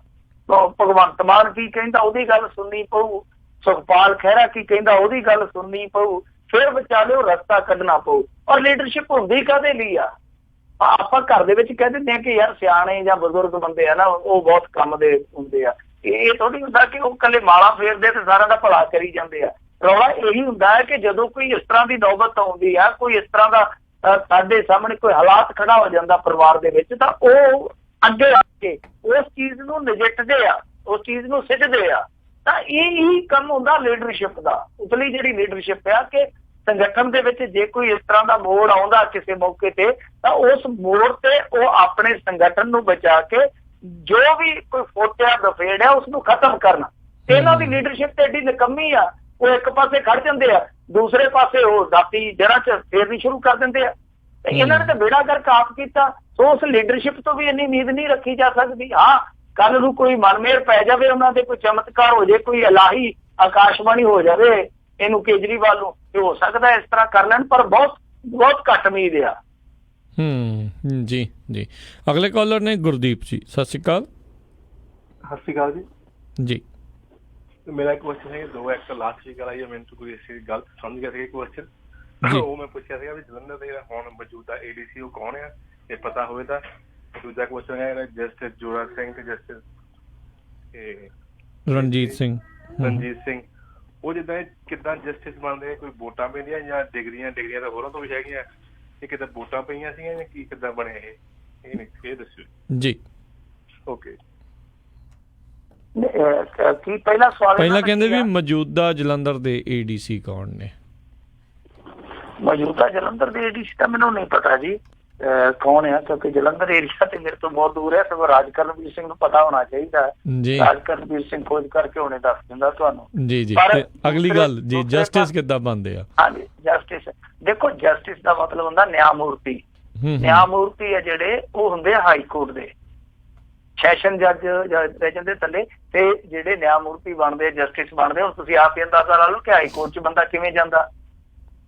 ਇਹ ਕੋਈ ਬੰਦਾ ਵਕੀਲ ਤੋਂ ਵੀ ਪ੍ਰਮੋਟ ਹੋ ਜਾਂਦਾ ਜੱਜ ਦੇ ਤੌਰ ਤੇ, ਕਈ ਸਿੱਧੇ ਜੱਜ ਭਰਤੀ ਹੁੰਦੇ ਆ, ਤਾਂ ਉਹ ਹੌਲੀ ਪ੍ਰਮੋਸ਼ਨਾਂ ਲੈ ਕੇ ਹਾਈ ਕੋਰਟ 'ਚ ਪੁੱਜਦੇ ਆ। ਤਾਂ ਇਹ ਜਿਹੜੇ ਜਸਟਿਸ ਰਣਜੀਤ ਸਿੰਘ ਜੀ ਆ, ਜਸਟਿਸ ਮਹਿਤਾਬ ਸਿੰਘ ਗਿੱਲ ਜੀ ਆ, ਇਹ ਹਾਈ ਕੋਰਟ ਦੇ ਵਿੱਚ ਜਸਟਿਸ ਰਹੇ ਆ। ਤਾਂ ਇਹ ਹੁਣ ਸੇਵਾ ਮੁਕਤ ਆ, ਸੇਵਾ ਮੁਕਤ। ਪਰ ਇਹਨਾਂ ਦੇ ਨਾਮ ਨਾਲ ਜਸਟਿਸ ਲੱਗ ਜਾਂਦਾ। ਕਦੇ ਤੁਸੀਂ ਪੰਜਾਬੀ ਦੇ ਅਖਬਾਰ ਪੜ੍ਹਿਓ, ਜਦੋਂ ਇਹਨਾਂ ਦਾ ਜ਼ਿਕਰ ਆਊਗਾ ਨਾਲ ਬ੍ਰੈਕਟ ਦੇ ਵਿੱਚ ਸੇਵਾ ਮੁਕਤ ਲਿਖਿਆ ਹੋਊਗਾ, ਜਸਟਿਸ ਸੇਵਾ ਮੁਕਤ ਰਣਜੀਤ ਸਿੰਘ। ਤਾਂ ਇਹ ਜਸਟਿਸ ਹੁੰਦੇ ਆ। ਇਹ ਨਹੀਂ ਹੈ ਕਿ ਜਸਟਿਸ ਦੇ ਕੇ ਥਾਪੀ ਬਣਾਤਾ ਕਿ ਲੈ ਭਾਈ ਆ ਤੂੰ ਜਸਟਿਸ ਹੈ, ਜਾ ਜਾਂਚ ਪੜਤਾਲ ਕਰਿਆ, ਏਦਾਂ ਨਹੀਂ ਹੁੰਦਾ। ਜੀ ਜੀ ਜੀ। ਅਗਲੇ ਕਾਲਰ ਆਪਣੇ ਨਾਲ ਜੁੜੇ ਹੋਏ ਨੇ ਸੁਰਿੰਦਰ ਜੀ। ਸਤਿ ਸ਼੍ਰੀ ਅਕਾਲ। ਹਾਂਜੀ ਸਤਿ ਸ਼੍ਰੀ ਅਕਾਲ ਜੀ। ਸਤਿ ਸ਼੍ਰੀ ਅਕਾਲ ਜੀ। ਸਤਿ ਸ਼੍ਰੀ ਅਕਾਲ ਭਾਜੀ, ਦੋਨੇ ਵੀਰਾਂ ਨੂੰ ਸਤਿ ਸ਼੍ਰੀ ਅਕਾਲ। ਮਿੰਟੂ ਜੀ, ਇੱਕ ਵੈਸੇ ਮੇਰਾ ਕੰਸਰਨ ਹੈ, ਜਿਵੇਂ ਹੁਣ ਤੁਸੀਂ ਕਹਿੰਦੇ ਸੀ ਆਪਣੇ ਚੰਡੀਗੜ੍ਹ ਆਪਣੇ ਅਰੈਸਟ ਕਰਿਆ ਤੇ ਇੱਕ ਬੀਬੀ ਕੜਾਹ ਖਾਣਾ ਕਰਕੇ ਕੁਛ ਗਲਤ ਸ਼ਬਦ ਬੋਲ ਰਹੀ ਸੀ ਨਾ, ਉਹ ਬੁਰਾ ਲੱਗਦਾ ਨਾ ਜੀ। ਇਹ ਚੀਜ਼ਾਂ ਬੁਰੀਆਂ ਲੱਗ ਰਹੀਆਂ ਹੈਗੀਆਂ। ਤੇ ਜਿਵੇਂ ਮੈਂ ਵੀ ਤੁਹਾਡੇ ਇੱਥੇ ਡਬਲ ਦੇ ਨਾਲ ਹੀ ਹੈ, ਮੇਰਾ ਪਿੰਡ ਹਰਿਆਣੇ 'ਚ ਪੈਂਦਾ। ਥੋੜੇ ਜਾਟ ਜ਼ਿਆਦੇ ਹੈ, ਗੁਦਾਰੇ, ਡੂਡੀ, ਜਾਖੜ ਇਹ ਕਮਿਊਨਿਟੀ ਹੈ। ਇਹਨਾਂ ਦੇ ਵਿੱਚੋਂ ਕਈ ਬੰਦੇ ਨਾ ਤੁਹਾਨੂੰ, ਚਾਹੇ ਤੁਸੀਂ ਸਿਰ ਤੇ ਪੱਗ ਨਹੀਂ ਮੰਨਦੇ, ਤੁਹਾਨੂੰ ਕਈ ਵਾਰੀ ਕਹਿੰਦੇ ਆ ਸਿੰਗੜਾ। ਵਿੱਚੋਂ ਕੋਈ ਹੁੰਦਾ ਇੱਕ ਬੰਦਾ, ਉਹ ਆਪਦੀ ਭਾਸ਼ਾ 'ਚ ਬੋਲਦੇ ਆ ਸਿੰਗੜਾ। ਸਿੰਗੜਾ ਆਪਾਂ ਨੂੰ ਸਿੱਖ ਨੂੰ ਕਹਿ ਦਿੰਦੇ ਆ ਨਾ, ਬੜਾ ਬੁਰਾ ਲੱਗਦਾ। ਤੇ ਮੈਂ ਸੁਬਾਹ ਰੋਜ਼ ਆਪਣੀ ਗੁਰਬਾਣੀ ਦੀ ਵਿਆਖਿਆ ਸੁਣਦਾ ਰੇਡੀਓ ਤੇ। ਕਈ ਪ੍ਰਚਾਰਕ ਜਿਹੜੇ ਗੁਰਬਾਣੀ ਦੀ ਵਿਆਖਿਆ ਕਰੀ ਜਾਂਦੇ ਨੇ, ਉਹ ਕਹਿੰਦੇ ਆ ਬਾਹਮਣ। ਆਪਾਂ ਜਿਹੜਾ ਬ੍ਰਾਹਮਣ ਕਹਿ ਸਕਦੇ ਜਾਂ ਪੰਡਤ ਕਹਿ ਸਕਦੇ, ਆਪਾਂ ਕਿਸੇ ਨੂੰ ਆਪਣੇ ਏਰੀਏ 'ਚ ਬਾਹਮਣ ਕਹੀਏ ਤਾਂ ਉਹਨੂੰ ਬੁਰਾ ਲੱਗਦਾ। ਕੀ ਇਹਨਾਂ ਨੂੰ ਥੋੜਾ ਜਿਹਾ, ਇਹਨਾਂ ਨੂੰ ਆਪਦੀ ਬੋਲੀ 'ਚ ਇੰਨੇ ਆਪਣੇ ਬੈਠੇ ਹੁੰਦੇ ਆ ਵੀ ਹਾਈ ਪੋਜੀਸ਼ਨ ਤੇ ਬੈਠੇ ਹੁੰਦੇ ਆ, ਤੁਸੀਂ ਗੁਰਬਾਣੀ ਦੀ ਵਿਆਖਿਆ ਕਰੀ ਜਾਂਦੇ ਹੁੰਦੇ ਹੋ। ਉਹ ਜਦੋਂ ਗੁਰਬਾਣੀ ਦੀ ਵਿਆਖਿਆ ਕਰਦੇ, ਉਹ ਬਾਹਮਣ ਬੋਲਦੇ ਆ। ਬਾਹਮਣ ਬੜਾ ਬੁਰਾ ਲੱਗਦਾ ਹੈ। ਕੀ ਇਹਨਾਂ ਨੂੰ ਸੋਚਣਾ ਨਹੀਂ ਚਾਹੀਦਾ? ਦੇਖੋ, ਮੈਂ ਤੇ ਸਾਰਿਆਂ ਨੂੰ ਕਹਿਣਾ ਕਿ ਆਪਣੇ ਧਰਮ ਨੂੰ ਪਿਆਰ ਕਰੋ, ਦੂਜਿਆਂ ਨੂੰ ਸਤਿਕਾਰ ਕਰੋ। ਜਿਹੜੇ ਦੂਸਰੇ ਧਰਮ ਉਹਨਾਂ ਦਾ ਸਤਿਕਾਰ ਕਰੋ। ਐਵੇਂ ਗੱਡੇ ਮੁਰਦੇ। ਬਾਕੀ ਮੈਂ ਇੱਕ ਤੁਹਾਨੂੰ ਦੱਸ ਦੇਵਾਂ, ਕਿਉਂਕਿ ਮੈਂ ਚੀਜ਼ਾਂ ਨੂੰ ਆਪ ਹੀ ਮੰਨ ਲੈਂਦਾ ਹੁੰਦਾ। ਮੈਨੂੰ ਧਰਮ ਬਾਰੇ ਬਹੁਤੀ ਨੌਲੇਜ ਨਹੀਂ ਹੈਗੀ। ਤੇ ਇਹ ਨਾ ਸਮਝੋ ਕਿ ਮੈਂ ਧਾਰਮਿਕ ਪੁਰਸ਼ ਹਾਂ। ਮੈਂ ਤੇ ਆਮ ਸਧਾਰਨ ਬੰਦਾ ਜਿਹਨੂੰ ਸਿਰਫ ਤੇ ਸਿਰਫ ਆਪਣੀ ਰੋਟੀ ਦੇ ਆਲੇ ਦੁਆਲੇ ਭੱਜਣ ਦਾ ਪਤਾ ਆ। ਮੈਨੂੰ ਇਹਨਾਂ ਚੀਜ਼ਾਂ ਦਾ ਬਹੁਤਾ ਨਹੀਂ ਪਤਾ, ਮੈਂ ਬਹੁਤਾ ਗਿਆਤਾ ਨਹੀਂ ਇਹਨਾਂ ਚੀਜ਼ਾਂ ਦਾ। ਪਰ ਮੈਂ ਤੇ ਇੱਕ ਚੀਜ਼ ਮੰਨ ਕੇ ਚੱਲਦਾ ਕਿ ਤੁਹਾਡੇ ਕੋਲ ਆਜ਼ਾਦੀ ਹੋਣੀ ਚਾਹੀਦੀ ਹੈ, ਤੁਸੀਂ ਧਰਮ ਨੂੰ ਮੰਨੋ ਜਾਂ ਨਾ ਮੰਨੋ। ਤੇ ਜੇ ਤੁਸੀਂ ਮੰਨਦੇ ਹੋ ਤਾਂ ਇਕੱਲੇ ਤੁਸੀਂ ਆਪਣੇ ਧਰਮ ਪ੍ਰਤੀ ਨਹੀਂ, ਦੂਸਰੇ ਧਰਮ ਪ੍ਰਤੀ ਵੀ ਸਤਿਕਾਰ ਰੱਖੋ, ਘੱਟੋ ਘੱਟ ਸਤਿਕਾਰ ਰੱਖੋ। ਤਾਂ ਦੂਸਰੇ ਨੂੰ ਵੀ ਸਪੇਸ ਦਿਓ, ਉਹਨਾਂ ਦੇ ਵਿਚਾਰ ਹੈ ਜਿਹੜੇ ਉਹ ਸੁਣੋ, ਉਹਨਾਂ ਦਾ ਜਵਾਬ ਜੇ ਦੇਣਾ ਤਾਂ ਤੁਸੀਂ ਆਪਣੇ ਵਿਚਾਰਾਂ ਨਾਲ ਦਿਓ। ਅਗਲੇ ਦੇ ਵਿਚਾਰ ਦੇ ਸਾਹਮਣੇ ਤਲਵਾਰ ਨਾ ਧੋ। ਜਿਹੜਾ ਇਹ ਮਸਲਾ ਹੈ, ਇਹਦੇ ਵਿੱਚ ਉਹ ਬੀਬੀ ਦੀ ਮੈਂ ਗੱਲ ਕੀਤੀ ਹੈ ਤੁਹਾਨੂੰ, ਤਾਂ ਉਹ ਬੀਬੀ ਨੇ ਤਾਂ ਗਾਲਾਂ ਵੀ ਕੱਢੀਆਂ ਹੋਈਆਂ ਉਸ ਸਪੀਚ ਦੇ ਵਿੱਚ। ਇਹ ਚੀਜ਼ਾਂ ਮਾੜੀਆਂ ਨੇ। ਦੇਖੋ, ਸੁਖਦੇਵ ਸਿੰਘ ਭੌਰ ਨੇ ਜੇ ਕੋਈ ਗੱਲ ਗਲਤ ਕੀਤੀ ਹੈ ਤੇ ਉਹ ਮਾਫੀ ਵੀ ਮੰਗ ਰਿਹਾ। ਤਾਂ ਇਹ ਦੋ ਚੀਜ਼ਾਂ ਜਿਹੜੀਆਂ ਹੋਣੀਆਂ ਚਾਹੀਦੀਆਂ, ਦੋਵੇਂ ਪਾਸੇ ਤੋਂ ਹੀ ਹੋਣੀਆਂ ਚਾਹੀਦੀਆਂ। ਸਤਿਕਾਰ ਵੀ ਬਰੋਬਰ ਹੋਵੇ। ਤੇ ਮੰਨ ਲਓ ਜੇ ਕੋਈ ਗੱਲ ਵੱਧ ਘੱਟ ਹੋ ਗਈ ਆ ਤੇ ਫਿਰ ਉਦਾਰਵਾਦਤਾ ਵੀ ਇੰਨੀ ਹੋਣੀ ਚਾਹੀਦੀ ਆ, ਫਰਾਂਸਦਿਲੀ ਵੀ ਇੰਨੀ ਹੋਣੀ ਚਾਹੀਦੀ ਆ ਕਿ ਉਸ ਚੀਜ਼ ਨੂੰ ਫਿਰ ਤੁਸੀਂ ਮਾਫ ਵੀ ਕਰ ਦਿਓ। ਕਿਉਂਕਿ ਧਰਮ ਮਾਫ ਕਰਨਾ ਵੀ ਤੇ ਸਿਖਾਉਂਦਾ। ਮਾਫ ਕਰਨਾ, ਮੈਂ ਤੇ ਏਦਾਂ ਕੋਈ ਧਾਰਮਿਕ ਪੁਰਸ਼ ਨਹੀਂ, ਪਰ ਮਾਫੀ ਵੀ ਤੇ ਦੇਣੀ ਸਿਖਾਉਂਦਾ ਨਾ ਧਰਮ। ਤਾਂ ਦੋਵੇਂ ਪਾਸੇ ਤੋਂ ਵੇਖਣਾ ਪਊਗਾ। ਮੈਂ ਸਮਝਦਾ ਕਿ ਧਰਮ ਨੂੰ ਜੇ ਤੁਸੀਂ ਆਪਣੇ ਆਪ ਨੂੰ ਪਿਆਰ ਕਰਦੇ ਹੋ ਤਾਂ ਹੀ ਤੁਸੀਂ ਸੱਚੇ ਧਾਰਮਿਕ ਪੁਰਸ਼ ਹੋ। ਜੇਕਰ ਤੁਸੀਂ ਦੂਸਰੇ ਦੇ ਧਰਮ ਦਾ ਸਤਿਕਾਰ ਕਰਦੇ ਹੋ, ਅਦਬ ਕਰਦੇ ਹੋ, ਤੇ ਜਿੱਦਣ ਇਹ ਅਕਲ ਆ ਗਈ ਉਦੋਂ ਨਾਲ ਬੇਅਦਬੀ ਜਾਂ ਬੇਹੁਰਮਤੀਆਂ ਦੰਗੇ ਫਸਾਦ ਰੁਕ ਜਾਣਗੇ। ਜੀ, ਪਰ ਅਫਸੋਸ ਆ ਵੀ ਲੋਕ ਕਿਸੇ ਦੇ ਕਹੇ ਬੜਾ ਕੁਛ ਜਿਹੜਾ ਉਹ ਕਰੀ ਜਾਂਦੇ ਨੇ। ਸਤਨਾਮ ਸਿੰਘ ਜੀ, ਸਤਿ ਸ਼੍ਰੀ ਅਕਾਲ, ਸਵਾਗਤ ਹੈ ਜੀ।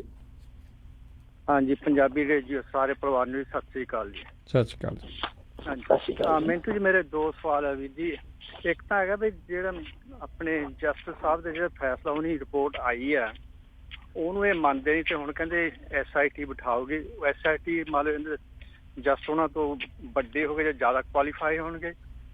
ਜੇ ਫਿਰ ਉਹ ਮਤਲਬ ਬਾਕੀ ਰਿਪੋਰਟ ਆਉਂਦੀ ਕੀ ਇਹਨਾਂ ਨੂੰ ਉਹ ਰੱਦ ਕਰਨਗੇ ਜਸਟ ਉਹਨਾਂ ਦੀ ਰਿਪੋਰਟ। ਦੂਜਾ ਮੇਰਾ ਸਵਾਲ ਇਹ ਹੈ, ਜੋ ਆਪਣੇ ਫੂਲਕਾ ਸਾਹਿਬ ਨੇ ਆਪਣੇ ਅਲਟੀਮੇਟ ਦਿੱਤਾ ਕਿ ਜ਼ਿਆਦਾ ਦੋਸ਼ੀਆਂ ਜਿਹੜੇ ਬਰਗਾੜੀ ਕਾਂਡ 'ਚ ਪਾਏ ਗਏ ਉਹਨਾਂ ਨੂੰ ਸਜ਼ਾ ਦਿਓ 15 ਦਿਨਾਂ ਦੀ, ਤੇ ਮੈਂ ਤਾਂ ਅਸਤੀਫਾ ਦੇ ਦਊਂਗਾ। ਤੋ ਨਾ ਤਾਂ ਅਕਾਲੀ ਉਹਨਾਂ ਨੂੰ ਚਾਹੁੰਦੇ ਆ ਤੇ ਨਾ ਕਾਂਗਰਸ ਵਾਲੇ ਚਾਹੁੰਦੇ ਆ। ਜੇ ਪਰ ਉਹ ਅਸਤੀਫਾ ਦੇਣਗੇ ਤੇ ਮਤਲਬ ਇਹਦਾ ਕੀ ਅਸਰ ਪਊਗਾ ਜੀ? ਇਹ ਦੋ ਸਵਾਲ ਹੈ, ਕੱਟਿਓ ਨਾ ਵੀਰ ਜੀ। ਧੰਨਵਾਦ ਜੀ। ਕੁਛ ਨਹੀਂ ਅਸਰ ਪੈਣਾ, ਮੁੜ ਕੇ ਇਹਨਾਂ ਦੀ ਫਿਰ ਸੀਟ ਘੱਟ ਜਾਊਗੀ, ਦੁਬਾਰਾ ਇਲੈਕਸ਼ਨ ਹੋਊਗਾ। ਹੋ ਸਕਦਾ ਇਹਨਾਂ ਦੀ ਮੁੜ ਕੇ ਗਿਣਤੀ ਵੀ ਇੱਕ ਘੱਟ ਜਾਵੇ। ਇਹੋ ਜਿਹੇ ਮੌਕੇ ਤੇ ਇਲੈਕਸ਼ਨ ਜਿੱਤਣਾ ਵੀ ਤੇ ਬਹੁਤ ਔਖਾ। ਫੂਲਕਾ ਸਾਹਿਬ ਤੇ ਦੋਸ਼ ਇੱਕ ਅਖਬਾਰ ਨੇ ਵੀ ਬਹੁਤ ਤਗੜੇ ਲਾਏ ਆ ਦਿੱਲੀ ਦੇ। ਹੁਣ ਇਹ ਡੈਫਾਮੇਸ਼ਨ ਦਾ ਕੇਸ ਉਹਦੇ ਤੇ ਕਰਨਗੇ ਜਾਂ ਨਹੀਂ ਕਰਨਗੇ ਵੀ ਉਹ ਵੇਖਣ ਵਾਲੀ ਗੱਲ ਹੈ। 2 ਦਿਨ ਹੋ ਗਏ ਆ, ਮੈਂ ਉਡੀਕਦਾ ਪਿਆ, ਕਿਉਂਕਿ ਆਮ ਤੌਰ ਤੇ ਕਹਿ ਦਿੰਦੇ ਕਿ ਮੈਂ ਫਲਾਣੇ ਤੇ ਡੈਫਾਮੇਸ਼ਨ ਕਰੂੰਗਾ, ਔਰ ਕੀਤੇ ਵੀ ਹੈ ਮੈਂ। ਤਾਂ ਕੀ ਹੁਣ ਇਹ ਕਰਨਗੇ? ਕਿਉਂਕਿ ਉਸ ਅਖਬਾਰ ਨੇ ਸਿੱਧੇ ਤੌਰ ਤੇ 300 ਕਰੋੜ ਦੀ ਪ੍ਰਾਪਰਟੀ ਬਣਾਉਣ ਦੇ ਦੋਸ਼ ਲਾਏ ਆ। ਉਹਦਾ ਸੰਪਾਦਕ ਹੈ ਜਿਹੜਾ, ਉਹ ਗੱਜ ਵੱਜ ਕੇ ਕਹਿਣ ਡਿਆ ਜੀ ਏਜੰਸੀ ਤੋਂ ਜਾਂਚ ਪੜਤਾਲ ਕਰਾ ਲਓ। ਉਦਾਂ ਫੂਲਕਾ ਸਾਹਿਬ ਬੜੇ ਕਸੂਤੇ ਫਸੇ ਅਸਤੀਫੇ ਦੇ ਮਾਮਲੇ 'ਚ। ਕਿਉਂ? ਕਿਉਂਕਿ ਦੇਖੋ, ਮੈਂ ਜਿਵੇਂ ਤੁਹਾਨੂੰ ਕਿਹਾ ਕਿ ਇਹਨਾਂ ਨੇ ਹੁਣ ਡੀਨੋਟੀਫਾਈਡ ਕੀਤਾ। ਹੁਣ ਉਹ ਜਿਹੜਾ ਪਿਛਲਾ ਫੈਸਲਾ ਸੀਗਾ ਕਿ ਜਿਹੜਾ ਕੇਸ CBI ਨੂੰ ਦਿੱਤਾ, ਡੀਨੋਟੀਫਾਈਡ ਹੋਣ ਹੋਇਆ, ਇਹਦਾ ਮਤਲਬ ਕਿ ਨਵਾਂ ਨੋਟੀਫਿਕੇਸ਼ਨ ਜਾਰੀ ਹੋਇਆ। ਫਿਰ ਹੁਣ ਇਹ ਚਾਰਾਜੋਈ ਕਰਨਗੇ। ਉਸ ਤੋਂ ਬਾਅਦ CBI ਨੇ ਫੈਸਲਾ ਲੈਣਾ। ਹੋ ਸਕਦਾ CBI ਨਾ ਦੇਵੇ, ਇਹਨਾਂ ਨੂੰ ਕੋਰਟ ਜਾਣਾ ਪਵੇ। ਕੋਰਟ ਤੋਂ ਜਾ ਕੇ ਆ ਕੇ ਫਿਰ ਇਹ SIT ਬਣਾਉਗੇ। SIT ਫਿਰ ਇਨਵੈਸਟੀਗੇਸ਼ਨ ਕਰੂਗੀ। ਫਿਰ ਫੂਲਕਾ ਸਾਹਿਬ ਦੀ ਜਿਹੜੀ ਮਨ ਦੀ ਮੁਰਾਦ ਆ ਕਿ ਇੱਕ ਗੁੱਟ ਨੂੰ ਹੱਥ ਕੜੀ ਲੱਗੀ ਹੋਵੇ ਬਾਦਲ ਸਾਹਿਬ ਦੇ ਤੇ ਇੱਕ ਸਮੀਰ ਸੈਣੀ ਦੇ, ਉਹ ਮਨ ਦੀ ਮੁਰਾਦ ਪੂਰੀ ਹੋਊਗੀ। ਤੇ ਜਦ ਤੱਕ ਤੇ ਮੇਰੇ ਖਿਆਲ ਦੇ ਨਾਲ ਸਰਕਾਰ ਹੀ ਪੂਰੀ ਹੋ ਜਾਣੀ ਆ, ਜਿੰਨਾ ਮੈਂ ਤੁਹਾਨੂੰ ਪ੍ਰੋਸੀਜਰ ਦੱਸਤਾ। ਤੇ ਇਹਨਾਂ ਨੇ ਤਾਂ ਅਲਟੀਮੇਟਮ ਦਿੱਤਾ 16 ਤਰੀਕ ਦਾ, ਤੇ 16 ਤਰੀਕ ਤੇ ਆਈ ਲਓ। ਆ ਤੁਹਾਡੇ ਨਾਲ ਗੱਲ ਕਰਦੇ 8 ਚੜ ਗਈ ਆ, 8 ਚੜ ਜਾਣੀ ਹੋਰ ਮੈਨੂੰ ਘੰਟੇ ਨੂੰ। ਤੇ ਤੁਸੀਂ ਲਾ ਲਓ ਕਿ 8 ਦਿਨਾਂ 'ਚ ਸਾਰਾ ਕੁਝ ਹੋ ਜਾਊਗਾ। ਤੇ ਜੇ ਫੂਲਕਾ ਅਸਤੀਫਾ ਨਹੀਂ ਦਿੰਦਾ ਤਾਂ ਕੰਮ ਮਿੱਟੀ ਆ, ਜੇ ਦਿੰਦਾ ਤਾਂ ਫਿਰ ਤਾਂ ਮਿੱਟੀ। ਜਿਵੇਂ ਮੈਂ ਤੁਹਾਨੂੰ ਦੱਸਿਆ, ਇਸ ਹਾਲਤ ਦੇ ਵਿੱਚ ਇਲੈਕਸ਼ਨ ਜਿੱਤਣਾ ਵੀ ਕਿਹੜਾ ਸੌਖਾ ਆਮ ਆਦਮੀ ਪਾਰਟੀ ਲਈ। ਜੀ ਬਿਲਕੁਲ। ਤੇ ਮਿੰਟੂ ਜੀ, ਬਹੁਤ ਬਹੁਤ ਤੁਹਾਡਾ ਧੰਨਵਾਦ, ਤੁਸੀਂ ਸਾਡੇ ਨਾਲ ਜੁੜੇ, ਇਹਨਾਂ ਖਬਰਾਂ ਬਾਰੇ ਸਾਨੂੰ ਜਾਣਕਾਰੀ ਦਿੱਤੀਆਂ। ਅਗਲੀ ਵਾਰ ਤੱਕ ਲਈ ਬੜੀ ਮਿਹਰਬਾਨੀ। ਪਿਆਰ ਭਰੀ ਸਤਿ ਸ਼੍ਰੀ ਅਕਾਲ ਜੀ। ਸਤਿ ਸ਼੍ਰੀ ਅਕਾਲ ਜੀ। ਤੇ ਸਰੋਤਿਓ, ਇੱਥੇ ਹੀ ਸਾਡਾ ਅੱਜ ਦਾ ਪ੍ਰੋਗਰਾਮ ਵੀ ਸਮਾਪਤ ਹੈ। ਮਿਲਾਂਗੇ ਤੁਹਾਨੂੰ ਸਾਰਿਆਂ ਨੂੰ ਅਗਲੀ ਵਾਰ। ਉਦੋਂ ਤੱਕ ਲਈ ਪਿਆਰ ਭਰੀ ਨਿੱਘੀ ਸਤਿ ਸ਼੍ਰੀ ਅਕਾਲ। ਜਿਉਂਦੇ ਵਾਸਤੇ ਰਹੋ, ਹੱਸਦੇ ਖੇਲਦੇ ਰਹੋ, ਸੁਣਦੇ ਰਹੋ ਪੰਜਾਬੀ ਰੇਡੀਓ USA।